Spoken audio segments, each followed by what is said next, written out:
Budget Committee meeting. It's November 19th at 6 p.m.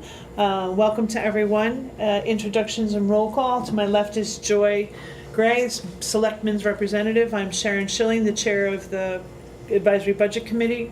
Rick Judkins is to my right.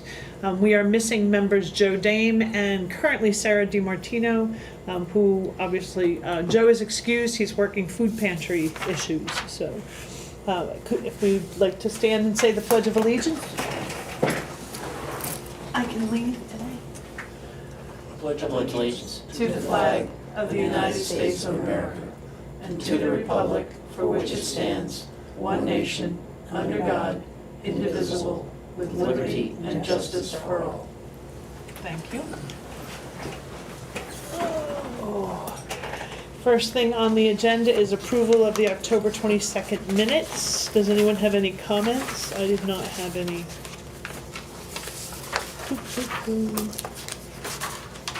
Oh, they're over here.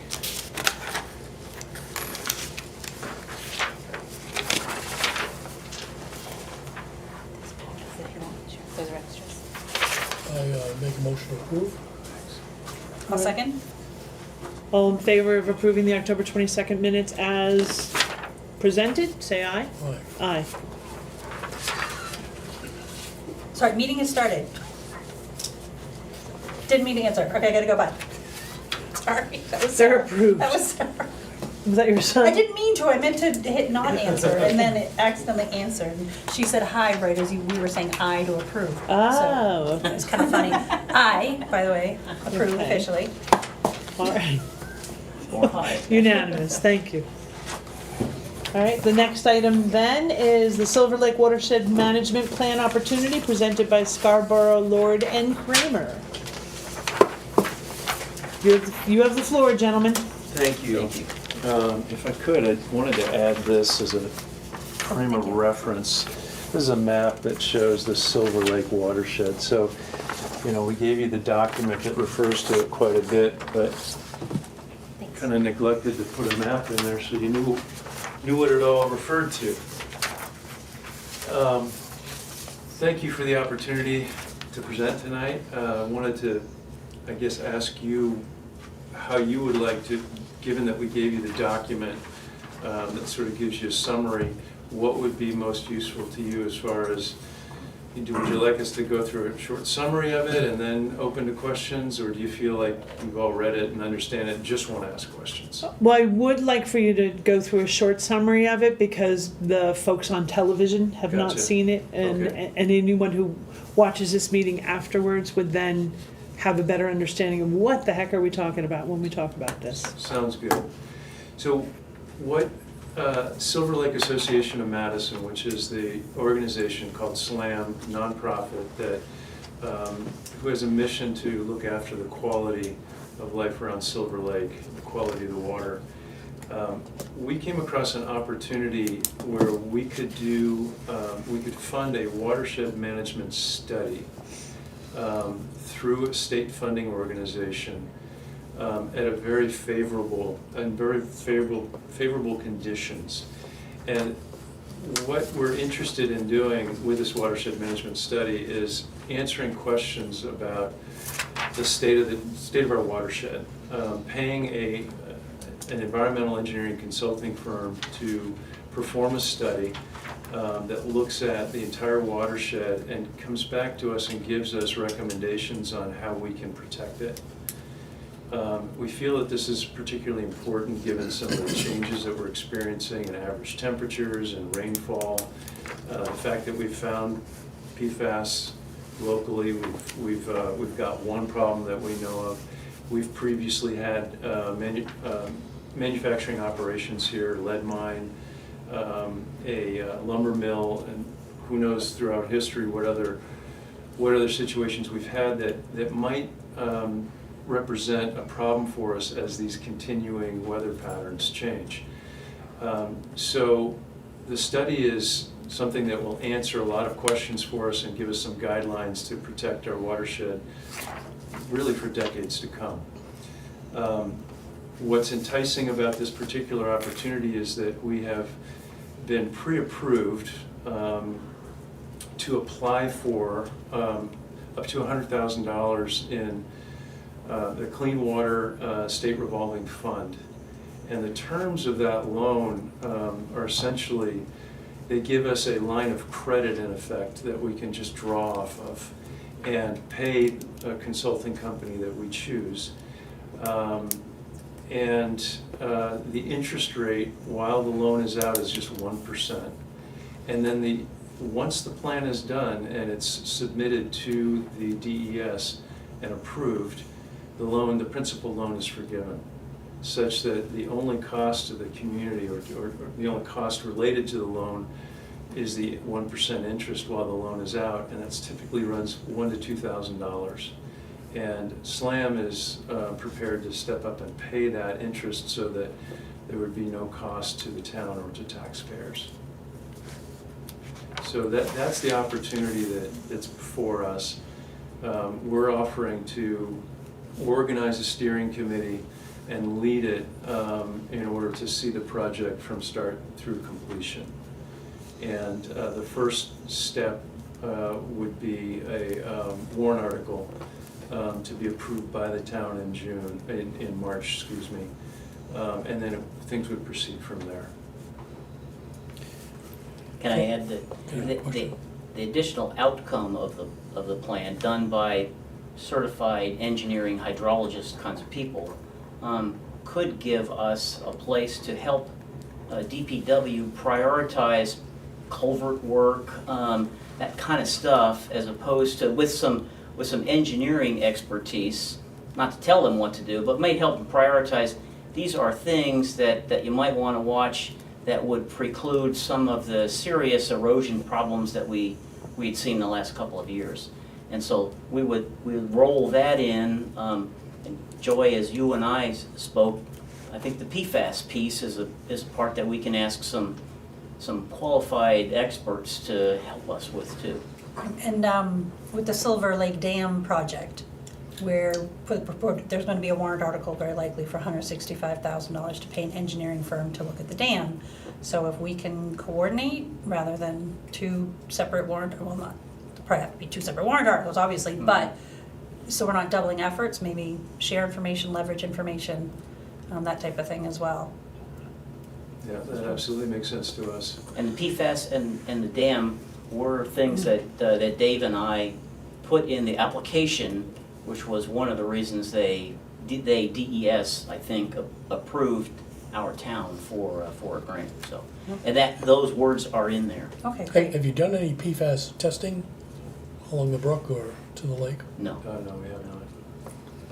I might add that one of the significant elements of a study of this nature is the increased amount of moisture that's happening in the United States and rainfall, and subsequently the increase of phosphorus or contaminants into the water body.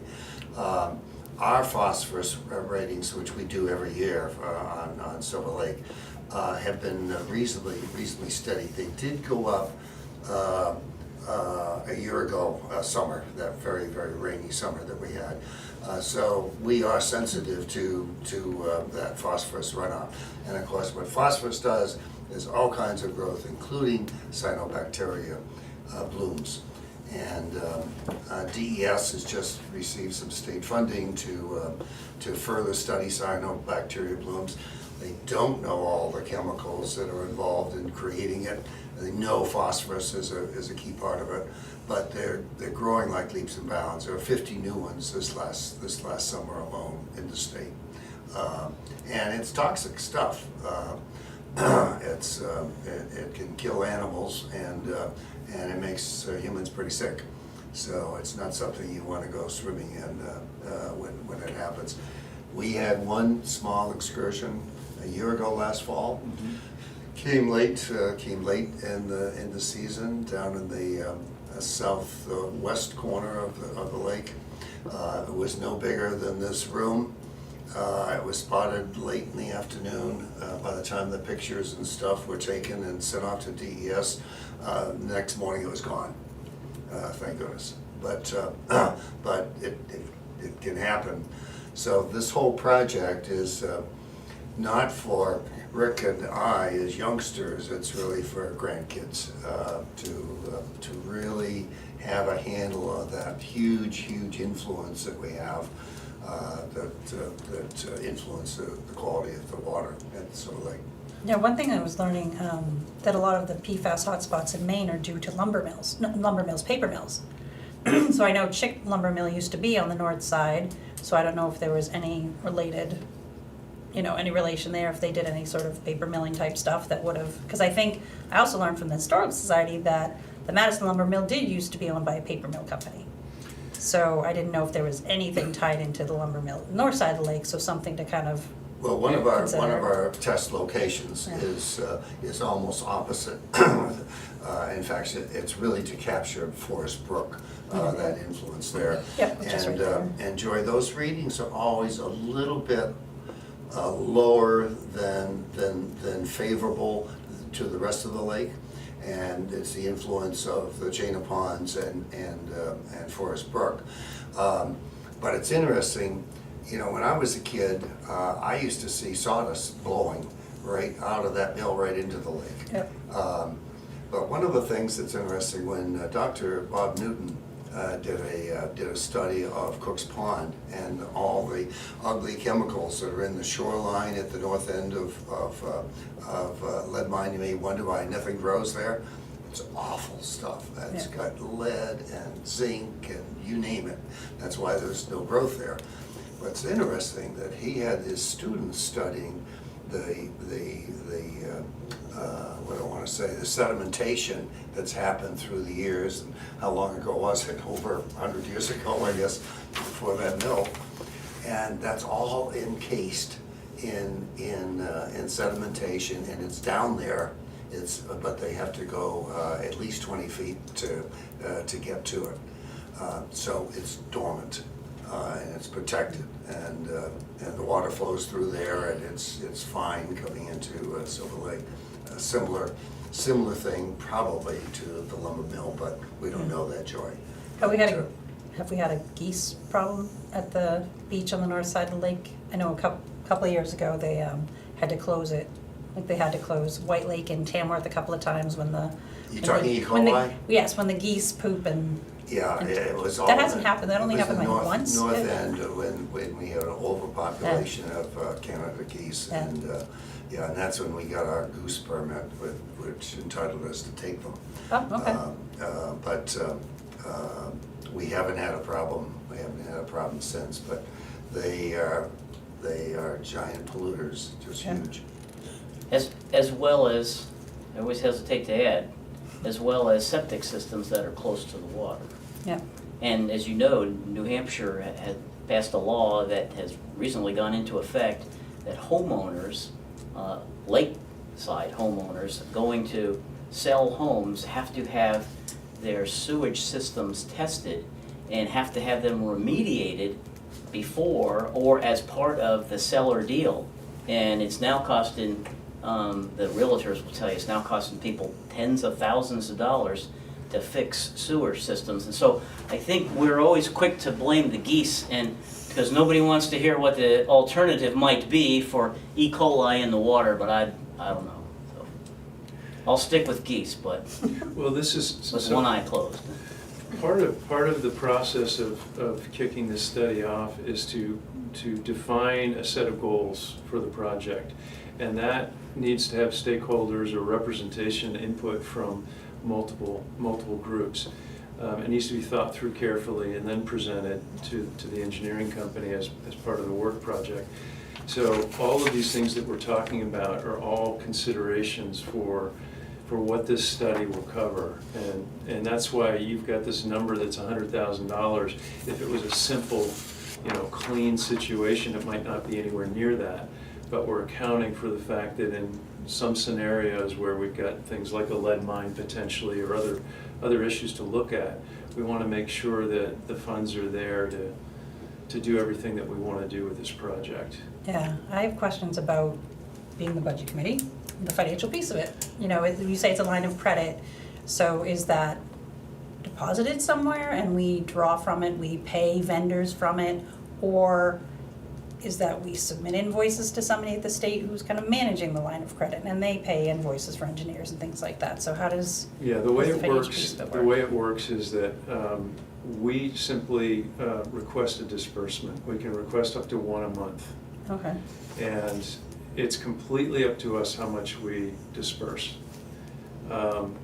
We can, in that regard, we could wait until, we could anticipate a bill that's coming from the engineering company and request a disbursement so that we're ready to pay it. The other thing that we could do is we could negotiate terms with the engineering company, they're 60-day terms. That would give us the time from the time we receive an invoice to request a disbursement and receive it, such that we need to have no working capital. Yeah, In so that effect. we're not cash flowing this thing, waiting for the Right. state to reimburse us, because we didn't want to put the town in that. And most towns have taken that approach, by the way. The engineering firms are very amiable to doing that, of setting up 60-day terms. Mike would set up a procedure or checkbook or whatever, and once he had received the bill, he would request the funds, and Mike? and he wouldn't pay it. Our treasurer, Mike Brooks, I'm sorry. Treasurer. Tax collector, clerk, town clerk. Michael Burks, Yeah. our treasurer. Yeah, I don't He's not think treasurer, treasurer. he's the Oh, town I'm clerk, sorry, tax I'm clerk. sorry, Mike town- doesn't town process clerk, those the town bills. clerk. But however he wanted to set it up, but the point is that there doesn't have to be any town money flow until that reimbursement takes place, so. So, go ahead. In your proposal, or in your summary here, you indicated that the study itself will be performed by an environmental engineering consulting firm that has responded to a formal request for proposal. What does that request, or what does that response look like? Is it $100,000? Is it something less? Is it something more? And the re- It's gonna be based on whatever we're asking them to do.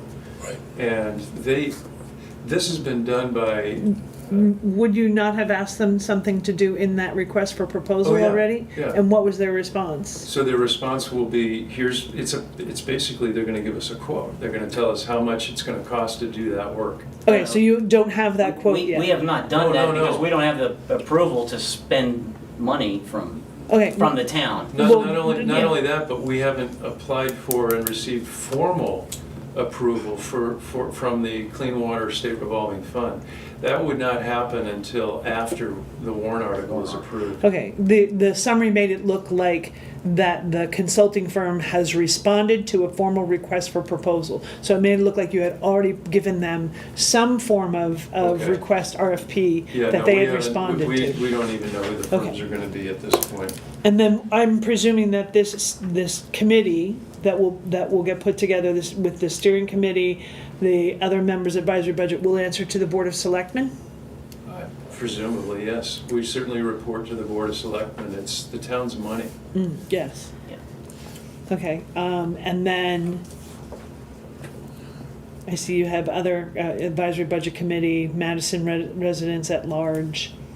What is your time frame for once this, obviously you have to wait till town meeting, so that's March. What's the time frame once it gets approved? What's the time frame for kicking this off, Yeah. getting things in place, starting it moving? How long is that? So, back up just a little bit. Once we meet with you tonight, we're meeting then with the select board next week. If the select board is on board with this, and that's our hope, is that we don't need to go through the petition process. We would like to see the town step up and own this from the standpoint of being on board with it, and put the warrant article forward to the town.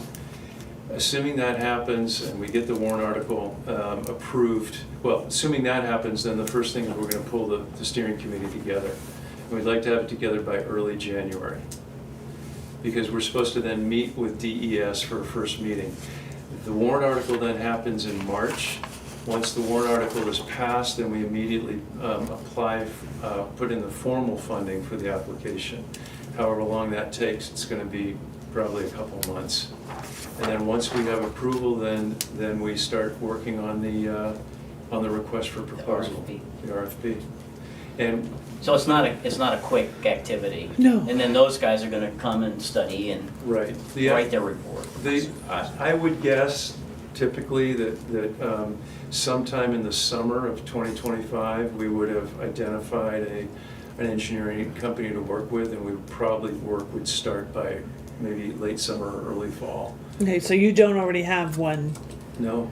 Okay, again, looking at your summary, it made it look like there is already an environmental engineering consulting firm. Well, I'm And saying they've that been we- vetted and chosen by the steering committee. I'm sorry for any misunderstanding. I think what I'm trying to say with this is that once the steering committee is formed, I'm describing next steps. Yeah.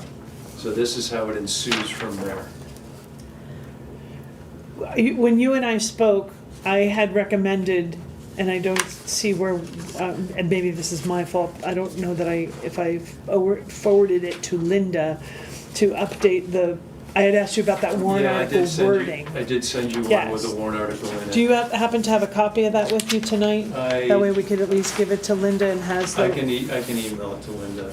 Okay, And, understanding that we don't know about, I'm not experienced in writing warrant articles.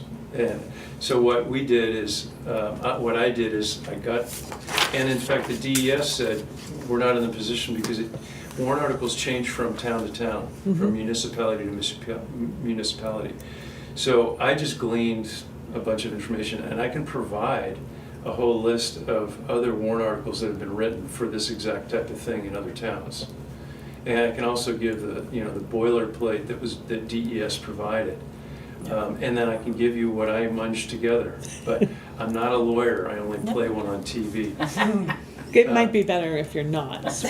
No, I'd rather not be. I've written a lot of contracts before with lawyers, but not what I want to be doing in this case. Okay. And then who holds the bag if you guys default on the 1% interest? Does the Well, town? I don't think there's any reason I we have to don't- worry about that. We have a couple of choices. One is, we'll give you a formal letter of intent. And if you want to consider binding, I don't know if the lawyers would consider binding. The other alternative is, you want to set up some kind of an escrow account, we'd be happy to put a few $1,000s in there. Well, I would expect it only come to $1,000. If it's $100,000 and it's a 1% loan, it should only be $1,000. I would expect the same thing, but talking to DES, they've done this many, many times, and they say it can be between $1,000 and $2,000, which tells me that sometimes the study can take more than a year.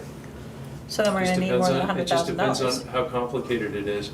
There's no, sorry, Would we need more than $100,000? I don't think so. No, I don't think so. So if we only have one loan and it's 1% interest on $100,000 If we retain the loan more than a a year. year, eh, So when you talk about disbursement, It's still very low, but- What I heard was that the DES normally sets that rate, DRA will set that rate Yeah. between 1% and 2%. okay. So that's where you get this Okay. 1 to 2%, yeah. okay. We don't know what that rate has been set. And it got sent by New Hampshire DRA. Okay, so it's between 1 and 2. Yes. Well, Okay. yeah. That makes more sense. Technically, until the project is substantially complete, and that's something that It gets doesn't- defined by DES, it's 1%. Once it's substantially complete, then it's considered, you're done with the project, and then it goes to 2%. And this is because some towns, not all of these projects are of this nature. Some of these projects are construction projects, and some of these projects have big numbers, and the loans aren't all forgiven. This is a unique situation with this type of project where they're willing to forgive the loan. They don't forgive all the loans. And that's where it starts to run into, the 2% or even more level.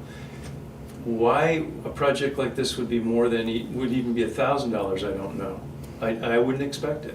I'd expect it to be under 1,000, because to your point, it should take about a year, and you don't have that $100,000 out the whole time. Right. So So when we propose- have, sorry, go ahead.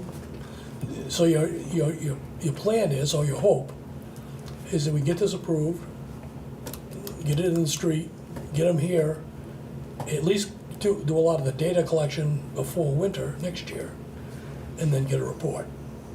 Yeah, that I don't know how long year, it's gonna take. year and a half maybe? Yeah. Yeah, not having been through it, I Right. don't, you know, I can't Do you- speak to But you're that. probably right, Rick, most of the work is not gonna be done in the middle of dead of Right. winter. Right, definitely not. Yeah. I think it's less important, that's less important than getting it approved and getting it going. That's right. Yeah, and I should add, as chairman of SLAM, that these two guys worked diligently on this application, and getting this approved with a town that completely is the one tax authority, number one. Number two is that it's classified as pristine in the state and unusually clean. And number three, to get that approved by this organization up to this point is huge.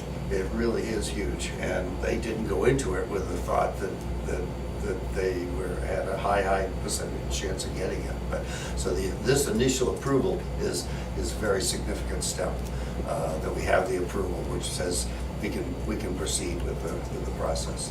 In terms of like the financial piece, we talk about disbursements. So we have a line of credit, and we ask for disbursements monthly or whatever. Does that disbursement, and Linda, this might need your expertise, does a disbursement go into an ETF, and then we pay things from an ETF or a revolving fund?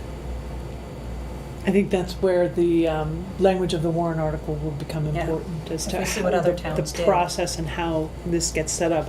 One, we won't, obviously would want to make it easier for the town, but two, you want to have complete visibility as to what's being paid to whom, when, for what kind of thing, so.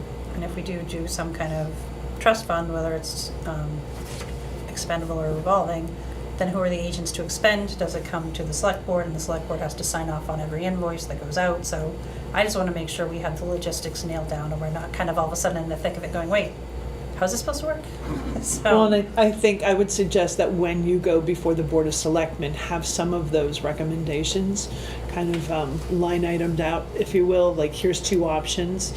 One is for the state authority to pay the engineering firm directly with copies of the bills to us for approval. We say it's okay to pay, and then they pay them. Or number two is that the money comes to the town, goes into a trust fund, expendable trust fund, and then Linda writes the checks to the engineering firm. So that way, but SLAM would need to, whoever the project managers are, I'm presuming it'll be you gentlemen. So we need to approve those as Yes. work was completed. Right, was there to supervise that the work actually got completed. They're not just saying it was done, but there's somebody monitoring that to make sure that it's done, that there's a project plan, and that I would think that the Board of Selectmen would be the agents to expend based on the okay to pay from you folks. Yeah, I've kind of written down just some thoughts. Again, kind of the same questions that I've already said. Do we receive the entire loan into an account, or like I said, does it stay there and we draw from it? And when we draw from it, do we pay the vendors directly? Do we put it into an expendable trust fund? And then, and to whom does SLAM make the interest payments? Do you guys make them directly to the state? At what point do you make them? Yeah, so this is gonna have to go into, I can answer some of these questions. It's gonna go into an expendable trust fund because the DES, the CW SRF is not gonna get into paying our invoices. Right. They're paying us money. Yep. Right. And we're not even providing invoices to them. They don't care about any of Yep. that. But they will have seen the quotation, and they will have approved the RFQ. So they're very much involved, and they're involved in the meetings that we hold as a steering committee. We already have an assigned person from DES. Okay. So all of that is overseen, but as far as the money's concerned, it's wide open. We have a checkbook, and we can draw from them as we want. As far as the interest payments are concerned, we get a bill as soon as this thing is considered substantially complete, and it's going to be one invoice for interest at that point. Hypothetically speaking, the RFPs are over $100,000. Do we? If the quote comes in over $100,000. Yeah, do we back Then away and then still pay interest, or? We'll have a choice. Yeah. What will happen is we will either come to the town and decide whether we have two choices. We can either scale Go back back to requirement. on the Yeah, I was just gonna requirements, say, back or off. we can sit down with the town and talk about whether we want to find funding for the incremental amount, because we feel that, you know, maybe there's something related to the PFAS or some other issue that we may want to include. It's just a different way of getting at it because we've already got this project going, but it's something that the town, you know, sees as being critical. Does it behoove us to get RFPs before March? Before money goes to town We meeting? Can't, okay. We can't, that's not the way the process works. Yeah. We- Okay. We have to get approved for the funding, Mhm. and then when we do an RFQ, it has to be approved by the DES. They have to have reviewed it, and they're not gonna do that before No, we in have a March. warrant article. You know, I just didn't know if we got, in my mind, what's the Q for RFQ? Quote, Okay, for me it's RFP, RFX, RF, whatever, Yeah. but yes, RFI. So RFQ, just to even ballpark it quotes without any Well, commitments, just. what really occurs, as the DES has told us, there's about a dozen expert firms in New Hampshire. Okay. And they are quite aware of these programs, and in fact, these numbers are already published. And so interestingly enough, they know how much money we have, and it comes Yeah. alarmingly close to, Yeah. their quotes come alarmingly close to 999,000. the Yeah. amount of money available. So Okay. it has not been problematic. We asked DES the same thing, you know, what if we're not in the right ballpark? And they said, these guys kind of know, so. what other towns in our area have done this or are in the process of doing this? Yeah, there's tens of towns that Oh, have yeah. done it over the years. Hollis, Silver Lake and Hollis has done it, Meredith has done it. I've got two other town names that aren't coming to me right now that have done it.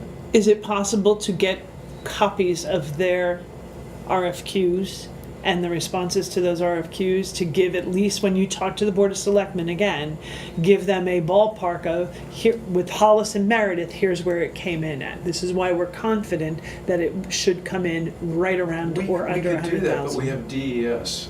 DES, this thing is under an umbrella that DES has created for the state.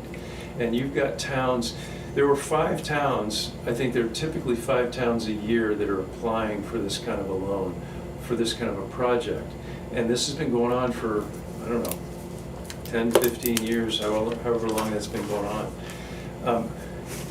So the DES has a very good idea, and they guide this whole process.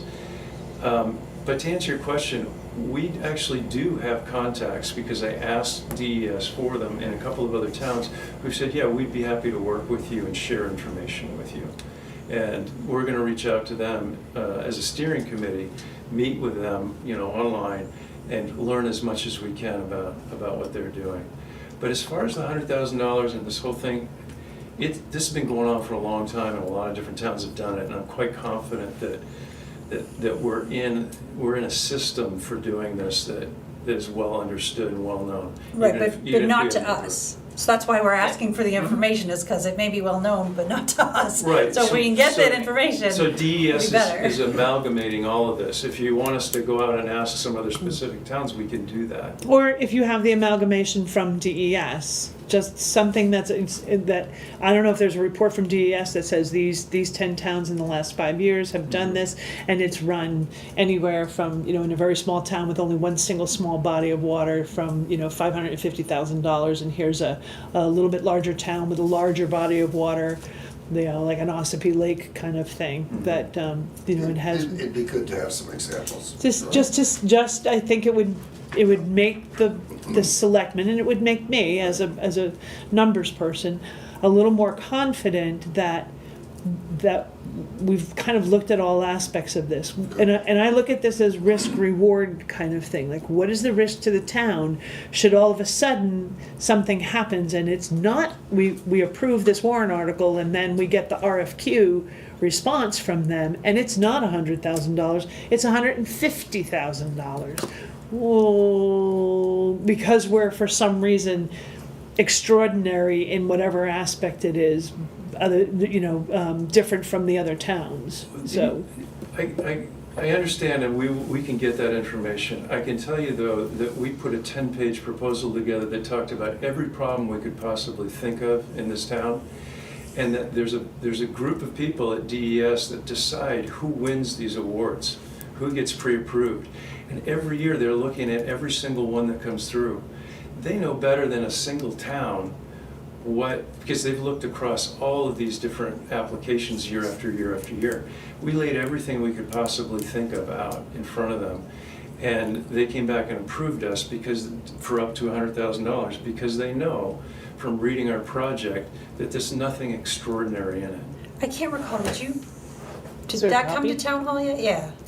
Sorry? Did a copy of your proposal? Yes. I want to say I Yes. saw it somewhere. Yes, Yes. Did I, yeah. I'm trying to remember where I saw it. And Sharon, Haven't we anymore. won't use Ossipee Lake as an example because their watershed is about 10 times ours. Absolutely. Each annually, this program includes, between a couple of nuances of the type of program, there's 40 towns that they're doing this with every year.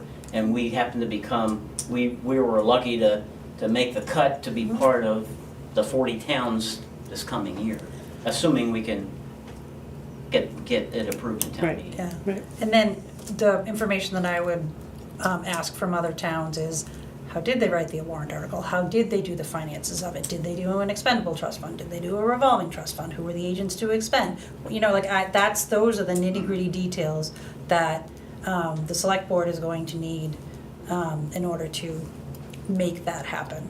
We have the examples of the Okay. warrant articles from the other towns. Okay. Yeah. If we could get those before Tuesday, that would be great. Yeah. Thank you. The select board get Yes, them? please. Sure.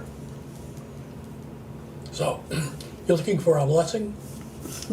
Pardon me? You're looking What do for you, our yeah, blessing? from us Yes, tonight? Absolutely. We have mine. We'd like to be able to go to Absolutely. the select board and say that you unanimously and excitedly supported this project. And we With started, great joy. and we started with the Conservation Commission. I'm not on the lake, but I've called Ted a few times about issues that have impacted the lake Yeah. where I live. Right. So, Right.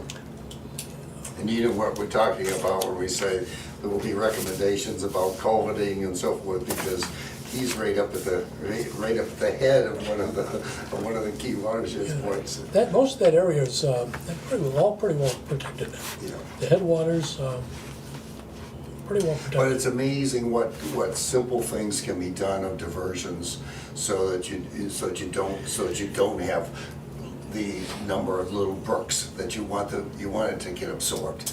You know, you want as much absorption as possible rather than runoff. And it's as I typically have said for 25 years, there are two big threats to lakes.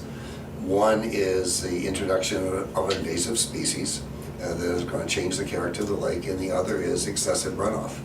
It's as simple as that. If you want to get non-technical, and I'm most comfortable in that arena, but that's it.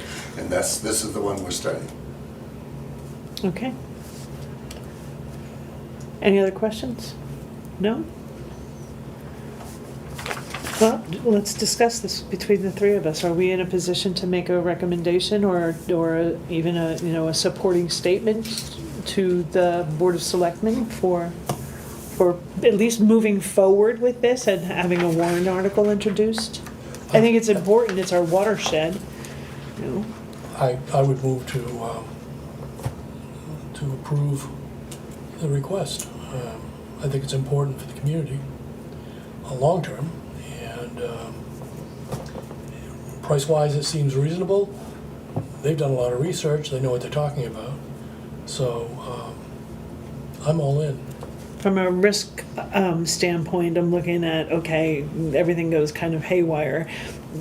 SLAM has agreed that they're gonna pay the interest, so I think the exposure on the town's part, other than the warrant article, Sure. is very minimal, if almost none. God forbid something happens and SLAM goes defunct between now and then, the town would end up being responsible. It's not gonna happen, but we're in a lot bigger trouble if Well, that with Ted, happens. you never know. But anyway, somebody's gonna have to pay that $1,000 or $2,000, whatever it comes to, and I'm married to the treasurer of SLAM, and we can assure you that there's plenty of $2,000 in there to cover. You might also bring that with you to the Board of Selectmen's meeting to show them that you're. Copy of our fidelity. Yeah, you're investments. either that or your most And recent we do- reconciliation of your accounts. We do a complete annual report with our finances to the Board of Selectmen. Right. Because the town is our partner in the Lake Coast program of protecting Right. from invasive species. But a lot can happen between audit, Yep. annual audit, and now. Understand. You know, we don't know what expenses may have come up, so having the most recent reconciliation of your accounts to show them that you absolutely have that money to pay the interest. Or better yet, let's put $2,000 into an account and not talk about it anymore. So I have one last question. So in terms of, structuring it, you imagine that it's the steering committee, again, this is one of those procedural pieces that we would need to figure out. So you're saying it would report to the select board, but then does the select board appoint it?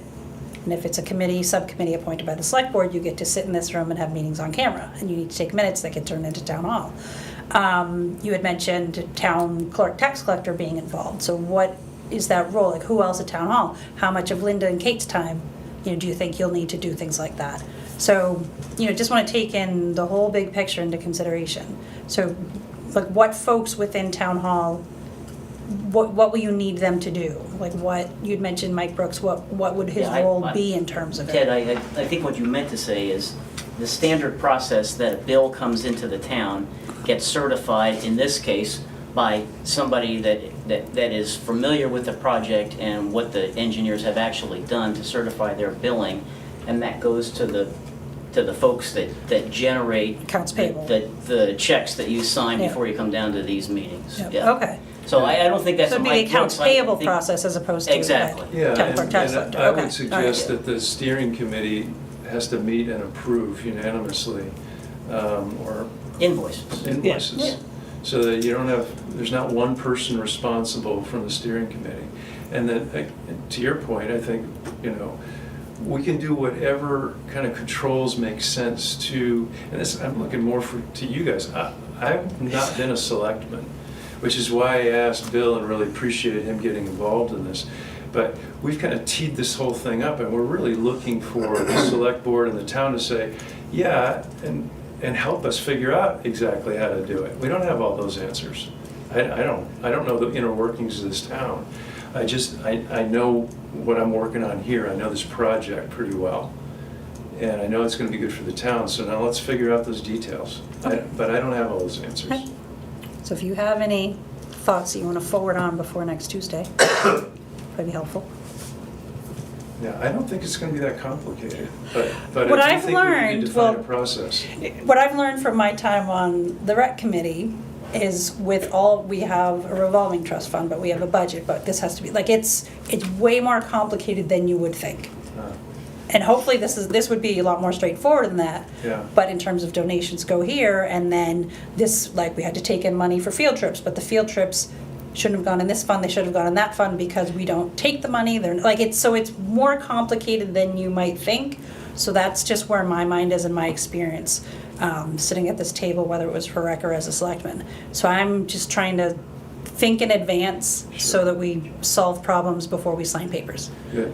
Help us next week then when we're talking to the select committee about how I was to going to say, the mechanics, it's not, Yeah. from your standpoint, it's not complicated, you're right. It's fairly simple, but the mechanics of making that process happen, there are specific pieces to it that have to be thought about ahead of time in order to make sure from a transparency standpoint, people know where the money's going and how it's being spent, that the accounts are set up correctly, the authority to expend is well defined. Those kinds of small details that the town, and it may be Linda, I don't know, Linda may be able to help you with some of that from a mechanics standpoint, and the process and procedure for approving those things, and as well as Mike Brooks might be able to help as well.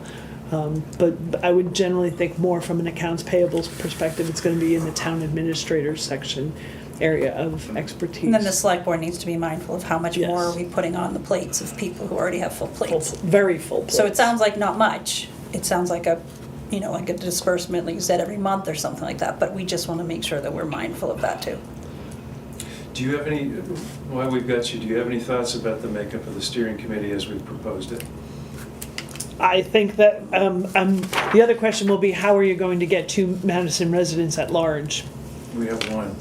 Okay, but do we have to have this sort of be a democratic process that, you need to send out, I don't know. Well, if it's gonna operate, sorry to cut you off, but I'm gonna cut you off though. Yes, you are. Because I think I'm gonna answer your question, It depends, I think, on how formal it becomes of a committee as opposed to an ad hoc working group. Right. If you choose to make it an ad hoc working group, then you're not bound by some of the, like, you don't have to have televised, I don't believe, you have to have televised meetings. You can have working group. You don't have to necessarily have minutes, although I would advise keeping them. Yeah. But it wouldn't be, under normal circumstances, with, as you can see with these meetings, Linda comes and does minutes, Kate Young does minutes for other meetings. We also run the Veteran Support Committee. We don't have a town person take the meetings. We take our own minutes and do our own minutes. So, again, it depends. You're going to have that discussion with the Board of Selectmen. How formal of a committee do they want? And part of that goes to how much control that the selectmen have over, over what happens and who's on it. And then you can, I don't know that there's any other committee that I can think of. The Advisory Budget Committee, the Madison Conservation Commission, a select board member. You could have a DPW member, but I don't necessarily know. We were just trying to be all-inclusive and not Right. be, And if it's especially if it's a working group, you could ask each one of the departments, do you Sure. want to be on this? And let them decide whether or not they want to support it or be on, be dedicated to being on it. But I do think that you would need a Board of Selectmen member, probably a Conservation Commission member, and everybody else, even the Advisory Budget Committee person would be, it's nice, but it's not necessary. Yeah. Interestingly, the DPW, all of these positions, the DPW especially, was recommended by DES. Okay, And this is, again, kind of points to how much experience they have with these projects, because they sit on the steering committee, in the steering committee meetings. They are required to be in a certain number of those meetings. So they're very much looking over this whole process very closely. and do they do that via like Zoom, or Yeah. do they actually attend No, I physically in assume it's person? Zoom. I can't imagine that they're driving all over the place to Okay, do this. so then that is an item that you would need to bring up, because you would need to make sure that we have the capability to do that, which I'm 99.9% positive we do. Yeah. But you never know, because then that goes to the Madison PEG folks to make sure that they can match that connectivity. Assuming we're doing the public route. And not Correct. the ad hoc route. Correct. Yeah, that's another question I'd be curious of other towns. How they do it. Is it a formal appointed committee by Yeah. the subcommittee by the selectmen, or is it an ad hoc working group? Okay. We had a lot more questions than you thought, huh? Good questions. I No, I could. appreciate the diligence, because I think it's valuable to the town. Well, and if you're gonna undertake this and it's gonna get approved by the town, we want you to be successful. We want it to work. We want it to, at the end of it, have a good, solid evaluation and plan moving forward that the town can then use to do future warrant articles and stage and prioritize work that might need to be done, so that we can make sure that the safety of the watershed is ensured going forward. Yeah, so I'd recommend before coming before the select board next week, asking how other towns do the steering committee procedurally. How do they deal with the under 1,000? Is there an ETF? Is there an RTF? Who are the agents to expend? I think Dave Priority wrote all those down. Or if not, it's 6:50, and you can fast forward to the YouTube video at 6:50 to find out what our questions are.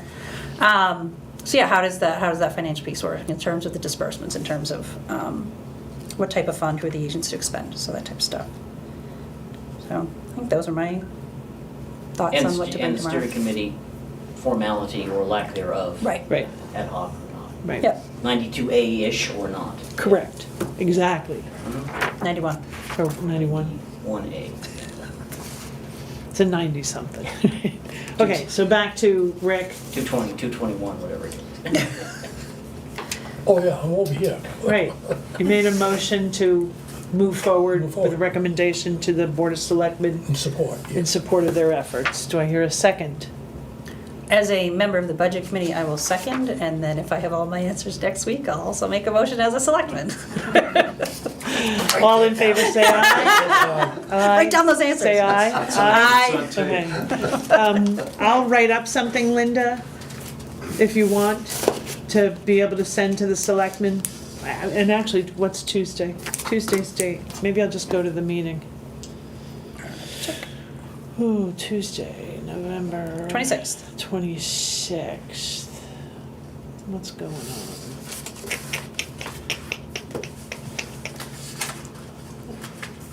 Four, right? Select boards are at 4:30. Okay, I will attempt to, I have physical therapy, but I will attempt to go to that meeting. If not, I will definitely have something written up for Linda to put in their packets. Wonderful. Yes, ma'am. I just had thought of a question. Will Slam be at town meeting to answer questions about? Gonna have to be. In March? Yeah. Yeah, absolutely. I would highly suggest Oh, it. yeah, no, we will. We have a PR campaign planned. Title, I recommend interviews with Mad TV that they can put in circulation. All right. This is great, though. First, appreciate all the work you're putting into this, all the work you're putting into preserving the lake, all of it. So thank you guys so much for everything you already do and for this. Thank you. Okay. If you'd like to stay for the rest of our meeting, you may, but I don't, I hope you won't be put off if we don't. no, not at all. But thanks for what you guys do, we really appreciate it. Enjoy. We have a lot I on gotta our tell you, agenda tonight. Finest pleasure all summer was going by the beach and seeing all of those red shirts out there swimming and having lessons. And Oh, isn't that fantastic? What a thrill. Yeah. Yeah, It was our rec director's idea to move it to Silver Lake rather than going over to Tamworth, and the town was like, yep. Yeah. So it was No, that's fantastic. wonderful. Yeah. Just wonderful. Great. I will pass it on to the rec director, too. Yeah, please do. Thank you Appreciate again. that. Thank you, folks. You're Thank you. welcome. Thank you. Bye-bye. Hey, you got two Aye. hats. I do. That was the one, oh, Would Linda, you it's like his one? hat, the one that was left Oh. here, yeah. That's funny. Okay, 2024 budget drawdown. We have a lot on our agenda tonight, so Did we have public comment? Sorry. I skipped right through public comment because there was no public other than them, so apologies if there's somebody who wanted to make a statement.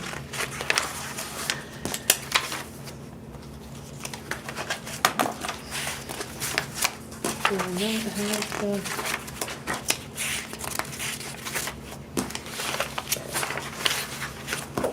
I don't know. Do we not have the, oh, here, it's right in front of me. Oh my gosh, Linda. Save me, Sharon's right in front of you. Okay, is there anything, that was outstanding that you guys saw as you went through? On the drawdown? Yeah, which is the left half of the spreadsheet. I have nothing at this point. I don't know that I see. Linda, are you aware of anything on here that has any significant? Impact. There's still gonna be some of the money that was voted on, we just got the checks from the trustee of trust funds for about $50,000 is gonna go back into some of the lines. Okay, But it just got deposited yesterday, so it hasn't come back to me to enter it in yet. And that was some of those big projects. right. Yeah. Yeah. We said those a couple weeks ago, right? Yes, Yeah, but the takes time. the trustees only meet once a month, and it was a couple weeks after, so.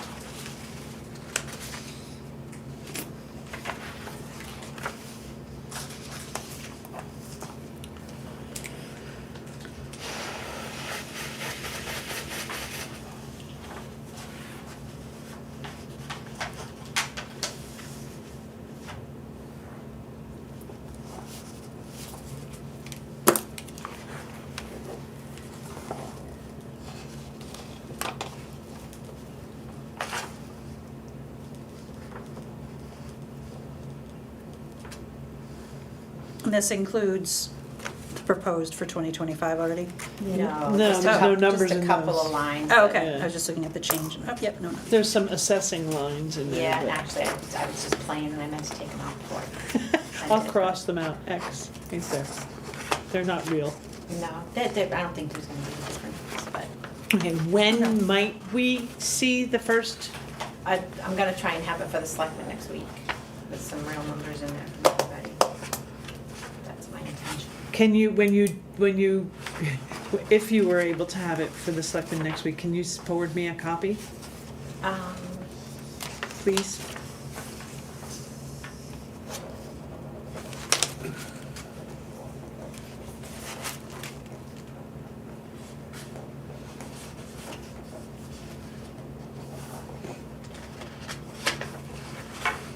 Thank you for breaking out the notes leases.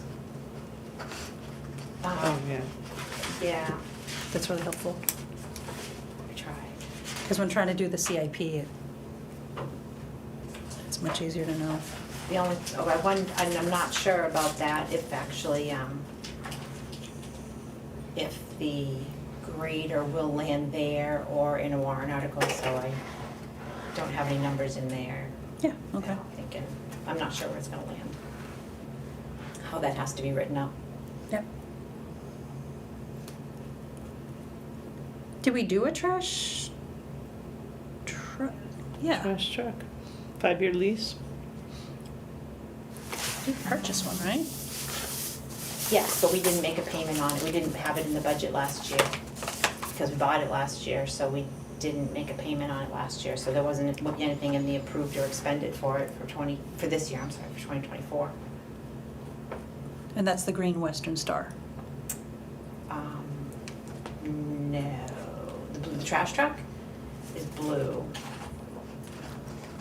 Oh, trash truck would probably be under, transfer station. Yes, 2023 Blue Western Star. There we go. This says 2024. Yeah. There's a 2022 green DPW dump, oh no, wait a minute, 2024, there's a 2024 green one, Yep. dump truck. And Yes. then there's a 2024 blue trash truck. Okay, so the Western Star roll-off both truck West- is a 2024. Correct. So I had that wrong in my CIP. Oh, okay, yes, That's they're what I'm both 2024. Okay. And I didn't have a first payment for that until 2025? Correct, on the trash truck, Yeah. right. And then I had the first payment is 31,800? 31,746. 746. But close Okay, so enough. it rounded up.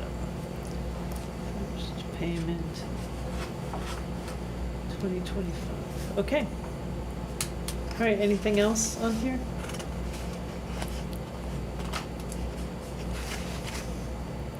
All right, then we'll move on to the next, the revenue worksheet. Before we all say it, yes, I still owe the rec department revenue numbers. I have had the spreadsheet open on my laptop for a week and a half since the last time, and it just haven't Ms. Gray, done it all. Yep. So awaiting detail, highlight, that's me. Point arrows and fingers. and these numbers are as of 11/13, is that what? Yes. Okay. You'll notice that the FEMA grant has come out of the state revenues line. I learned something, You did? that it's really not considered a revenue because we were expecting that money as a reimbursement for money that we had spent. So that's why it got taken out of, so there's no number in there, that's why. Yeah. I look at that and I went, oh, wait a minute. Right, so that It's just, because it's So a what- reimbursable. So that money just gets, it just gets put into the General general fund. fund and it goes Okay. to offset the All right. unassigned fund balance for next year. understand. Okay. So the revenue report took a hit. Still A pretty little good bit. though. Paperhead, it's a paperhead. Paperhead. And actually, there's a better number, the one that we actually used when the tax rate was set. So this is kind of this revenue report is estimated, it's not perfect. Right. And what's the story on the summer camp awaiting detail? What's that? That's what I Joy. just So she said. hasn't done the numbers yet. So I have downloaded the data from Square. I have pulled open the spreadsheets that I use to Yeah. put it in the right categories. And it's been open on my laptop for a week and a half. I have 3 spreadsheets open. And I just keep trying to get to updating pivot tables. You're forgiven. I shouldn't be because it's taken forever Is to do it it. possible for you to have this updated for our next meeting? It is. I have a December little 3rd? time on my hand these days, so yeah. December Yeah, 3rd? December Okay. 3rd. Okay, I'm gonna write it on here. Making a Joy, commitment. updating by December Actually, ideally, I'll have it the next day or two to send to Linda. meeting. Because I need a little bit of time to fix, Yeah. I haven't figured out how to put what where yet with the new way we did it. But I'm surprised that we did. Yeah. Anything on this list significantly off, either positively or negatively from what we expected so far at this point this year? No, Okay. Motor vehicle permits and fees, does that seem like high? It's more than it usually is, or? no, I don't think so.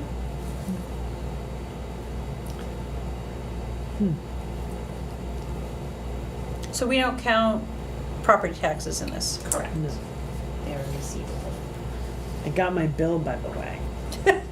They went down, didn't they? So did, I'll talk to you about it later. It's weird. I don't know that I always understand them, so. Okay, anything else on the estimated revenue report? $1,085,000, and you said that that's not necessarily, it's an estimate, it's the what you think to be the actual is a little bit higher? Ultimately, it will be by the end of the year. Oh, yeah, You know, definitely. and the room and meals tax, I want to say that they told me it was closer to $250,000 than Okay. 225. We haven't got it yet, so I didn't really I didn't want to put a number there. Right, no, I get it. This is an output estimate next to it. So, but if it's higher, that's a good thing. Yeah, I'm most positive it is, because when my DRA advisor told me how much it was, I was pleasantly surprised. So. Excellent. Okay. Road repair budget. This was, Joe met with, and I wish that he were here. Joe met with the DPW, but with Josh, and I think he also met with Justin. Was Justin also there, I think?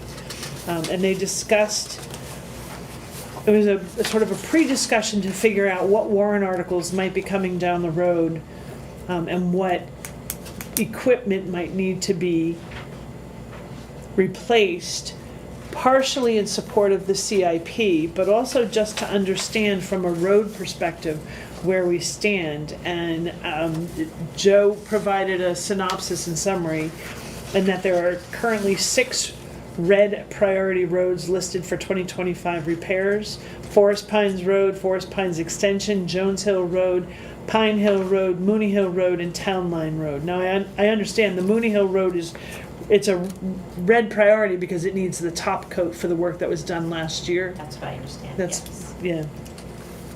So, I mean, while it shows as red, it's because you only have a certain amount of time to get that top coat on there, otherwise your work Right, won't be protected. won't be protected, right?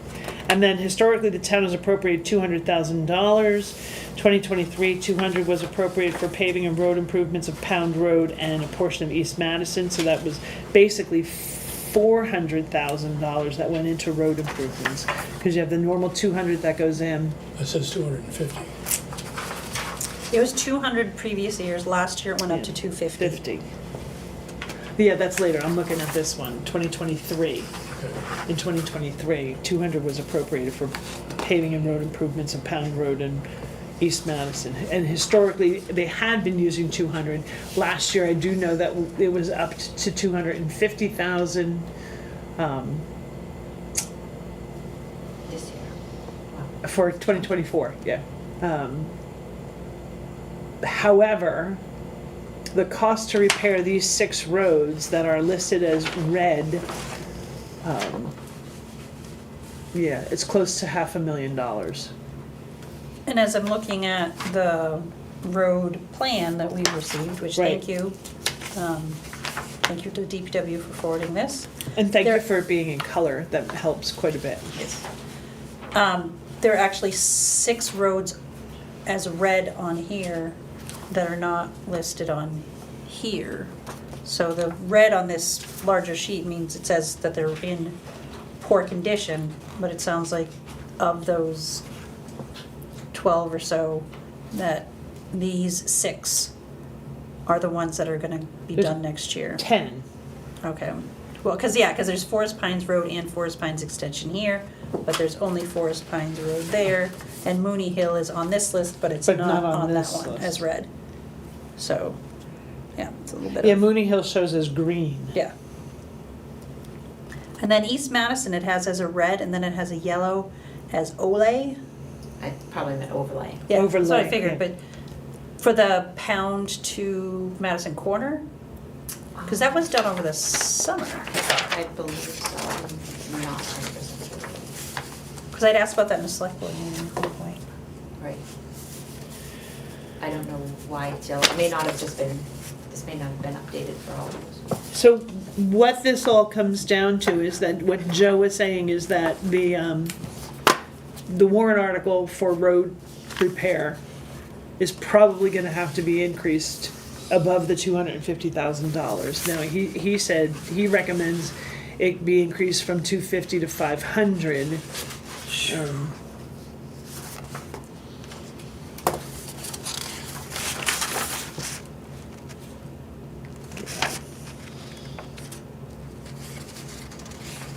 I don't know that we need to necessarily make a decision on that tonight, but I think it is something that we have to consider. And when we're looking at the conditions of the road within the town, I want to say repair earlier is better than waiting and waiting and waiting and kicking it down the road. I have a question. Who did the road evaluations? Is this from an DPW. engineering outfit or? Well, if you look at the back here, UNH. the R&D paving guys gave their assessment for They're what the estimating, that's not the Right. question. The priorities here, how are they established? Who established them?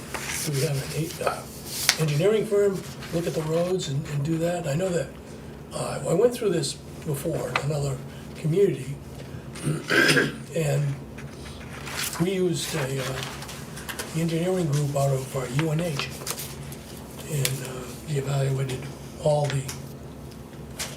the streets and roads and set priorities according to their condition. So my question is, how was this one put together? This spreadsheet was, we received it when John Sear was the DPW director. On me? This This is John Was- Sear? Well, it was, It- we got it when John was here. I don't know how, I don't know the history of how we Okay. got it. This is something that,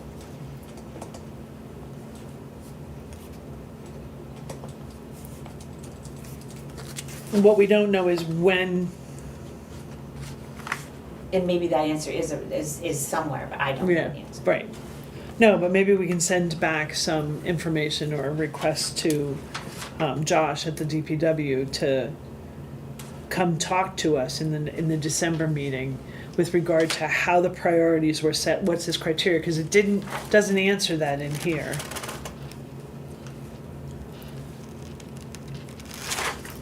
What constitutes something being in a poor condition, in a moderate condition, good and great? Yeah, when was the last time all the roads were, Actually evaluated, kind of, so to we speak. drove over them and? Well, I can tell you that I was involved in a much bigger one than this. We sat in 2005 with a $18 million project looking us in the face, and that was to clean up the streets. I can tell you that, that we put a $500,000 up front. The following year, that bounced up to $1 million. It's been part of the city budget for up until now. They just bounced it again, and they're still working on the project 20-some odd years later. Right. So, Well, and this all it's a long-term thing because, like DPW did this year, you go out, and if you're gonna pave the road, you might as well dig it up, and fix the culverts, fix the ditches, do all those things. It's just crazy to just go pave it. You gotta do the infrastructure that's there also. So, depending on how long ago that infrastructure was done, kind of thing. Yes, well, I don't pretend to be a road if agent. you walk around town, drive around, look at some of the culverts, you know it's been a while. Right. So, Where's North Division? These. So it looks to me. I was just going to mention that. It looks to me like Paved. Sorry. these are only paved roads. right, that's all this is a paving. No, it should be road maintenance. But these are the paved roads. Correct. But other roads require maintenance. Correct. Where are those roads and what priority are they? Oh, I don't know, that would be a Right, so different that's- list. Well, it should, yes. I don't know that it should be a different list, but it should be a list. A non-paved road might be in horrible condition and needs immediate attention, even though it's not paved. It might have huge washouts or something along those lines that need attention, and that's going to cost money. But I you may think have those to- are mostly handled internally. Unless it These involves require, culverts, these require a paving road. bids and contracts with pavers. So you have an outside entity coming in to do this, and you pay the going rate. The dirt roads are, and I agree with you, there are a lot that need attention, but that's usually an internal process. We use our own personnel, and so that's built in, that should be built into the budget. But it would be interesting to know. Yeah, well, and I think it should be on here because there is a cost. And while it may not be the top 1 inch or top 1.5, there may be, I don't know, because I don't know when the assessment of the roads was done, whether or not there are dirt and gravel roads in this town that need additional dirt or gravel, in which case you're gonna have to purchase some of that. There's going to be a cost. If there is no cost, if it's just an internal cost of using the grader and the personnel time, that's fine. You can just leave the columns blank and put a comment on the end that says all internal to a certain extent. But having a complete list of the roads that shows the condition of them, I think would be important.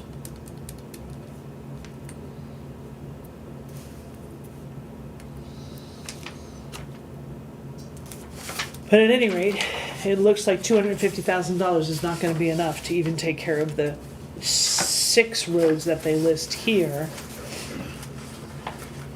Or the other 6 that are, The other red ones that are in here, and/or how do we keep some of these yellow ones from going red?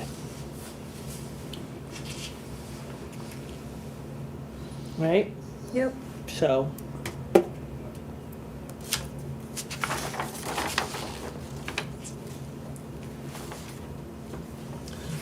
It is an ongoing process, and it's going to just evolve, Yeah. and they're going to change.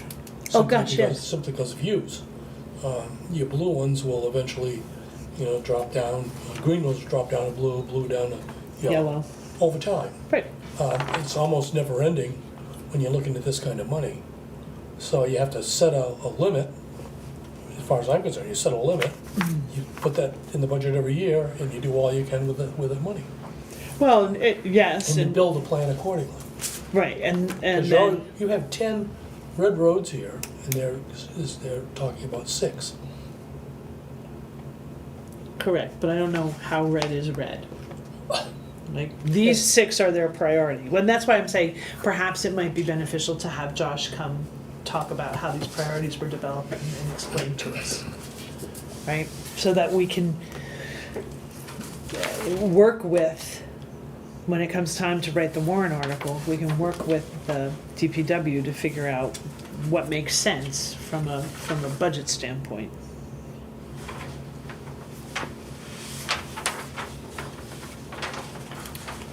Anybody have any other questions or any other comments? No? I would just say again, I think you have to set in a project like this, with this it's ongoing, it's recurring. It's never going to end. No. You're always going to have this in front of you. So you set an amount of money that's affordable within the budget, and you put it in there, and it just becomes part of the budget every year. And every year you have that much, and that's how much you do. Under normal circumstances, I would agree with you. If we were dealing with all the roads that had already been taken care of kind of thing. What's but- abnormal? I mean, you're always going to have roads that are in bad condition. Eventually, they're going to make it there. Right, they're all correct, but are we in a position right now that because we haven't had the money or even the time or perhaps the equipment and the people before, that some additional roads have gone red and now we're in a little bit of a crisis mode? We need that $489,000 to catch up, and then every year it's only $350 we need to put in. That's what I'm trying to gauge, and I think by having Josh come and talk to us about this, that he might be in a better position to be able to explain to us how these priorities and how these color codes were achieved. Is there a gradient of red where some are kind of pink and not completely red, and that's why they didn't make these top 6? Or are we neglecting Horse Leg Road and East Madison Road and Town Line Road, or no, Ridgeview, I guess it is? And they should actually be in this list of 6. There should be 10 on here or 12 on here as opposed to only 6. Because they're in such dire straits, we need to get them fixed, otherwise it's gonna cost us $1 million a road, because they're so bad. Does that make sense? No, Okay. Guess It it's a does good today. Guess it's a good thing we're not in charge of the roads. Right. Okay, anything else then? No, all right, moving on then is the trust fund warrant article and expendable trust fund drawdowns. So here, yep, expendable trust fund summaries. I think my title was a little redundant. Trust funds and expendable trust funds. I was trying to find 3 pages in it. No worries. All right.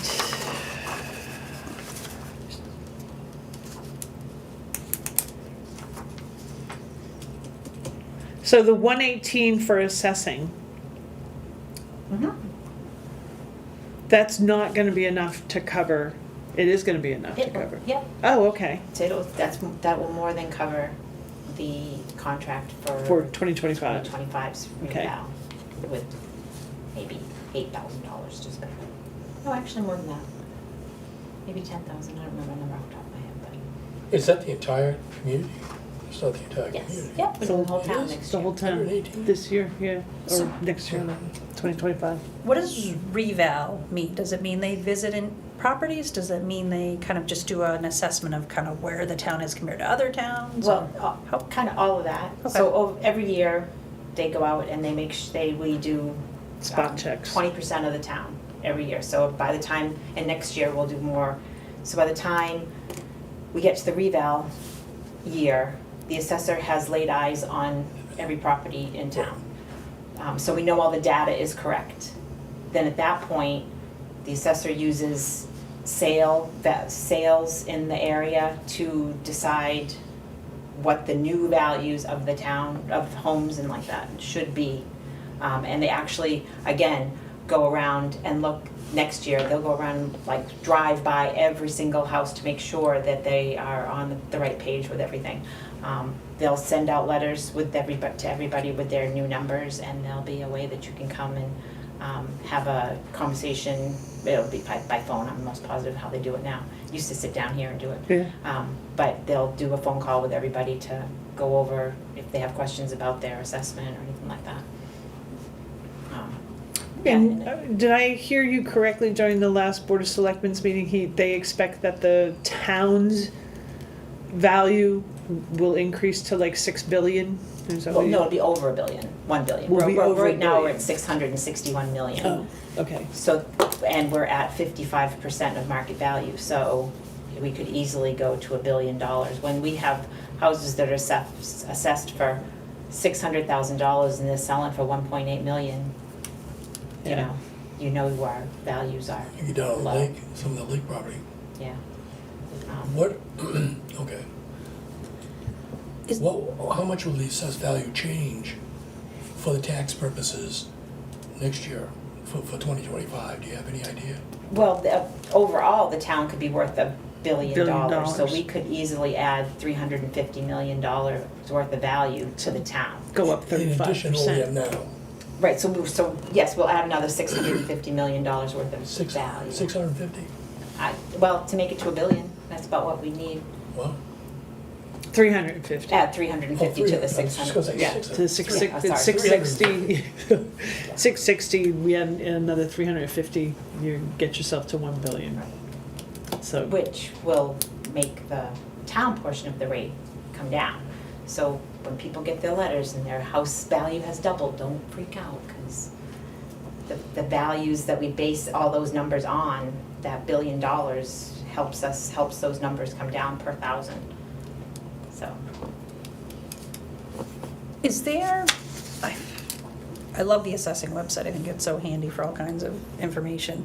I haven't looked though, is there like a spreadsheet or the tax kiosk or something where we can, like, where I can look at the town as a whole, like download a spreadsheet and look at, for values? yeah, The kind of for MS1. values taxes, MS1. huh? The MS1 has all the town's values on it. But like each property, Each property in one Yeah. spreadsheet? I know, that'd be a very big spreadsheet. it would, Yeah, there's 3,300 pieces of property, Yeah. give or take. yeah. There might be something that could get pulled out of Avatar. I'm sure there is. Well, we have books upstairs that have every single piece of property in them. One's done by last name, one's done by map and lot, and one's done by address. And they give you all the information about the town. Is that done by spreadsheet, or like, is that a It's- spreadsheet somewhere, or is It's that? not, but I might be able, I'd have to check and see if it can be, it must be, yes, it can be exported by a spreadsheet.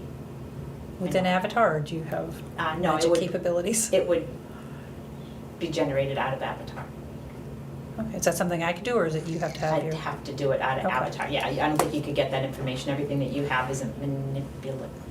You know what I'm saying? Can't manipulate. I'm trying to come up with the word, manipulatable. Yeah,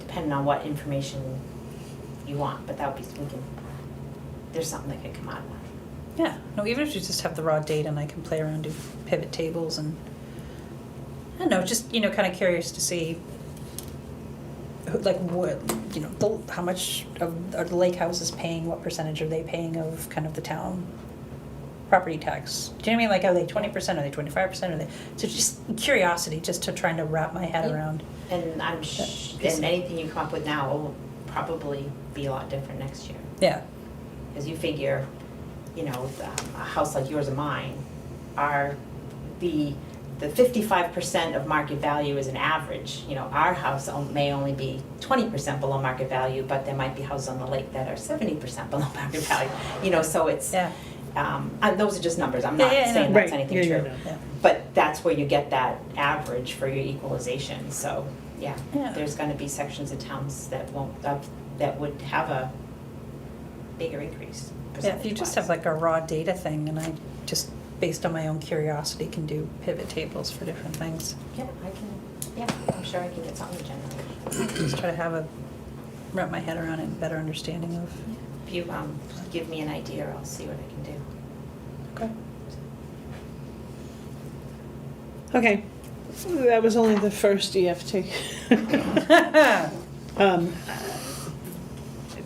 Any questions about any of the rest of them? I just was curious because I knew We that the spoke- assessing was coming up. We spoke earlier about the Silver Lake Dam, that we have a trust fund there.